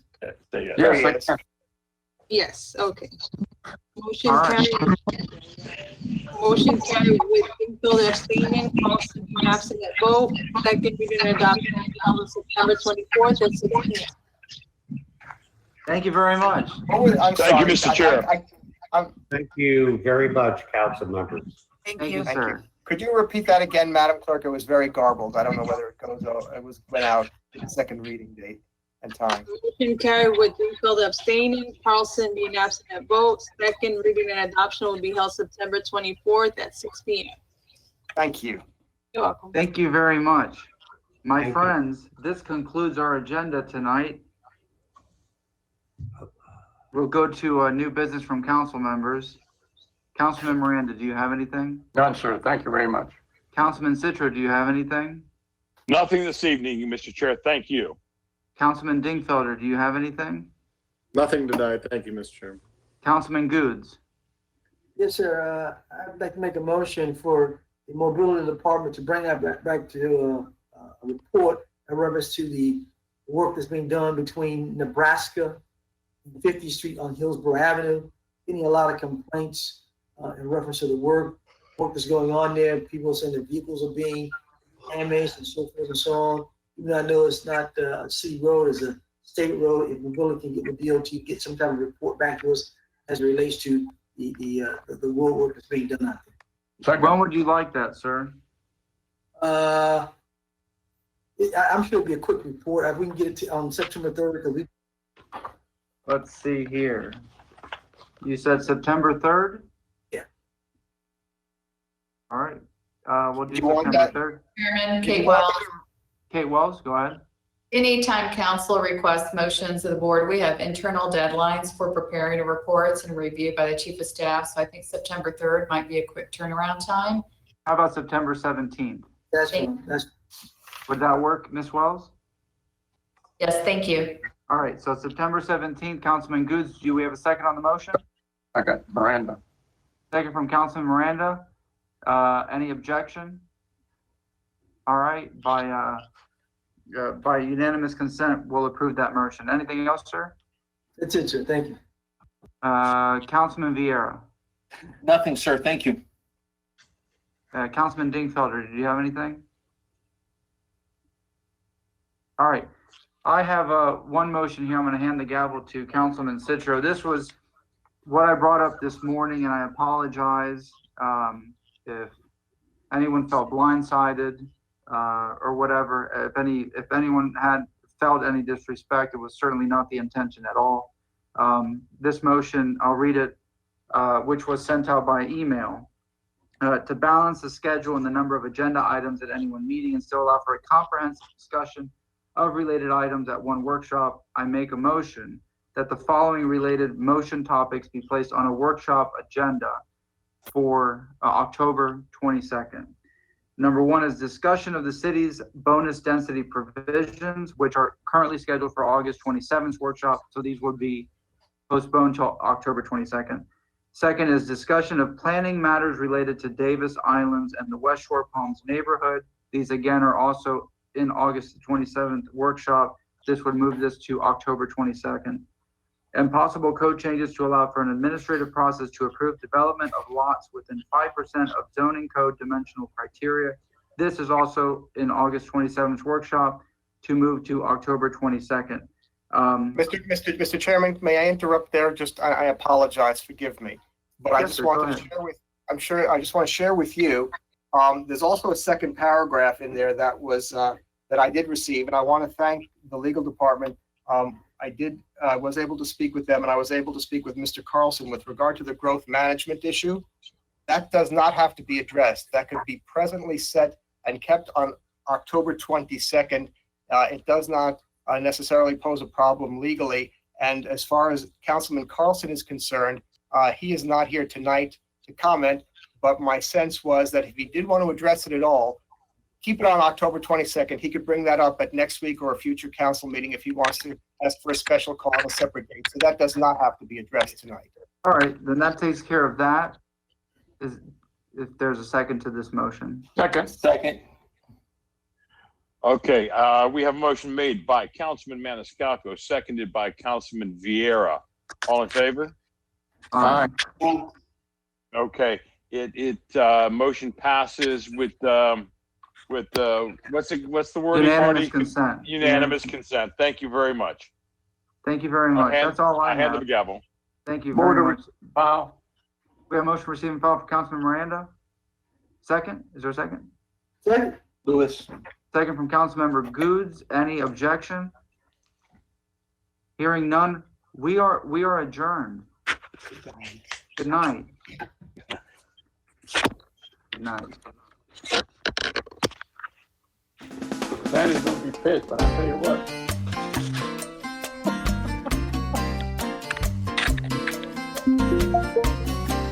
There we go.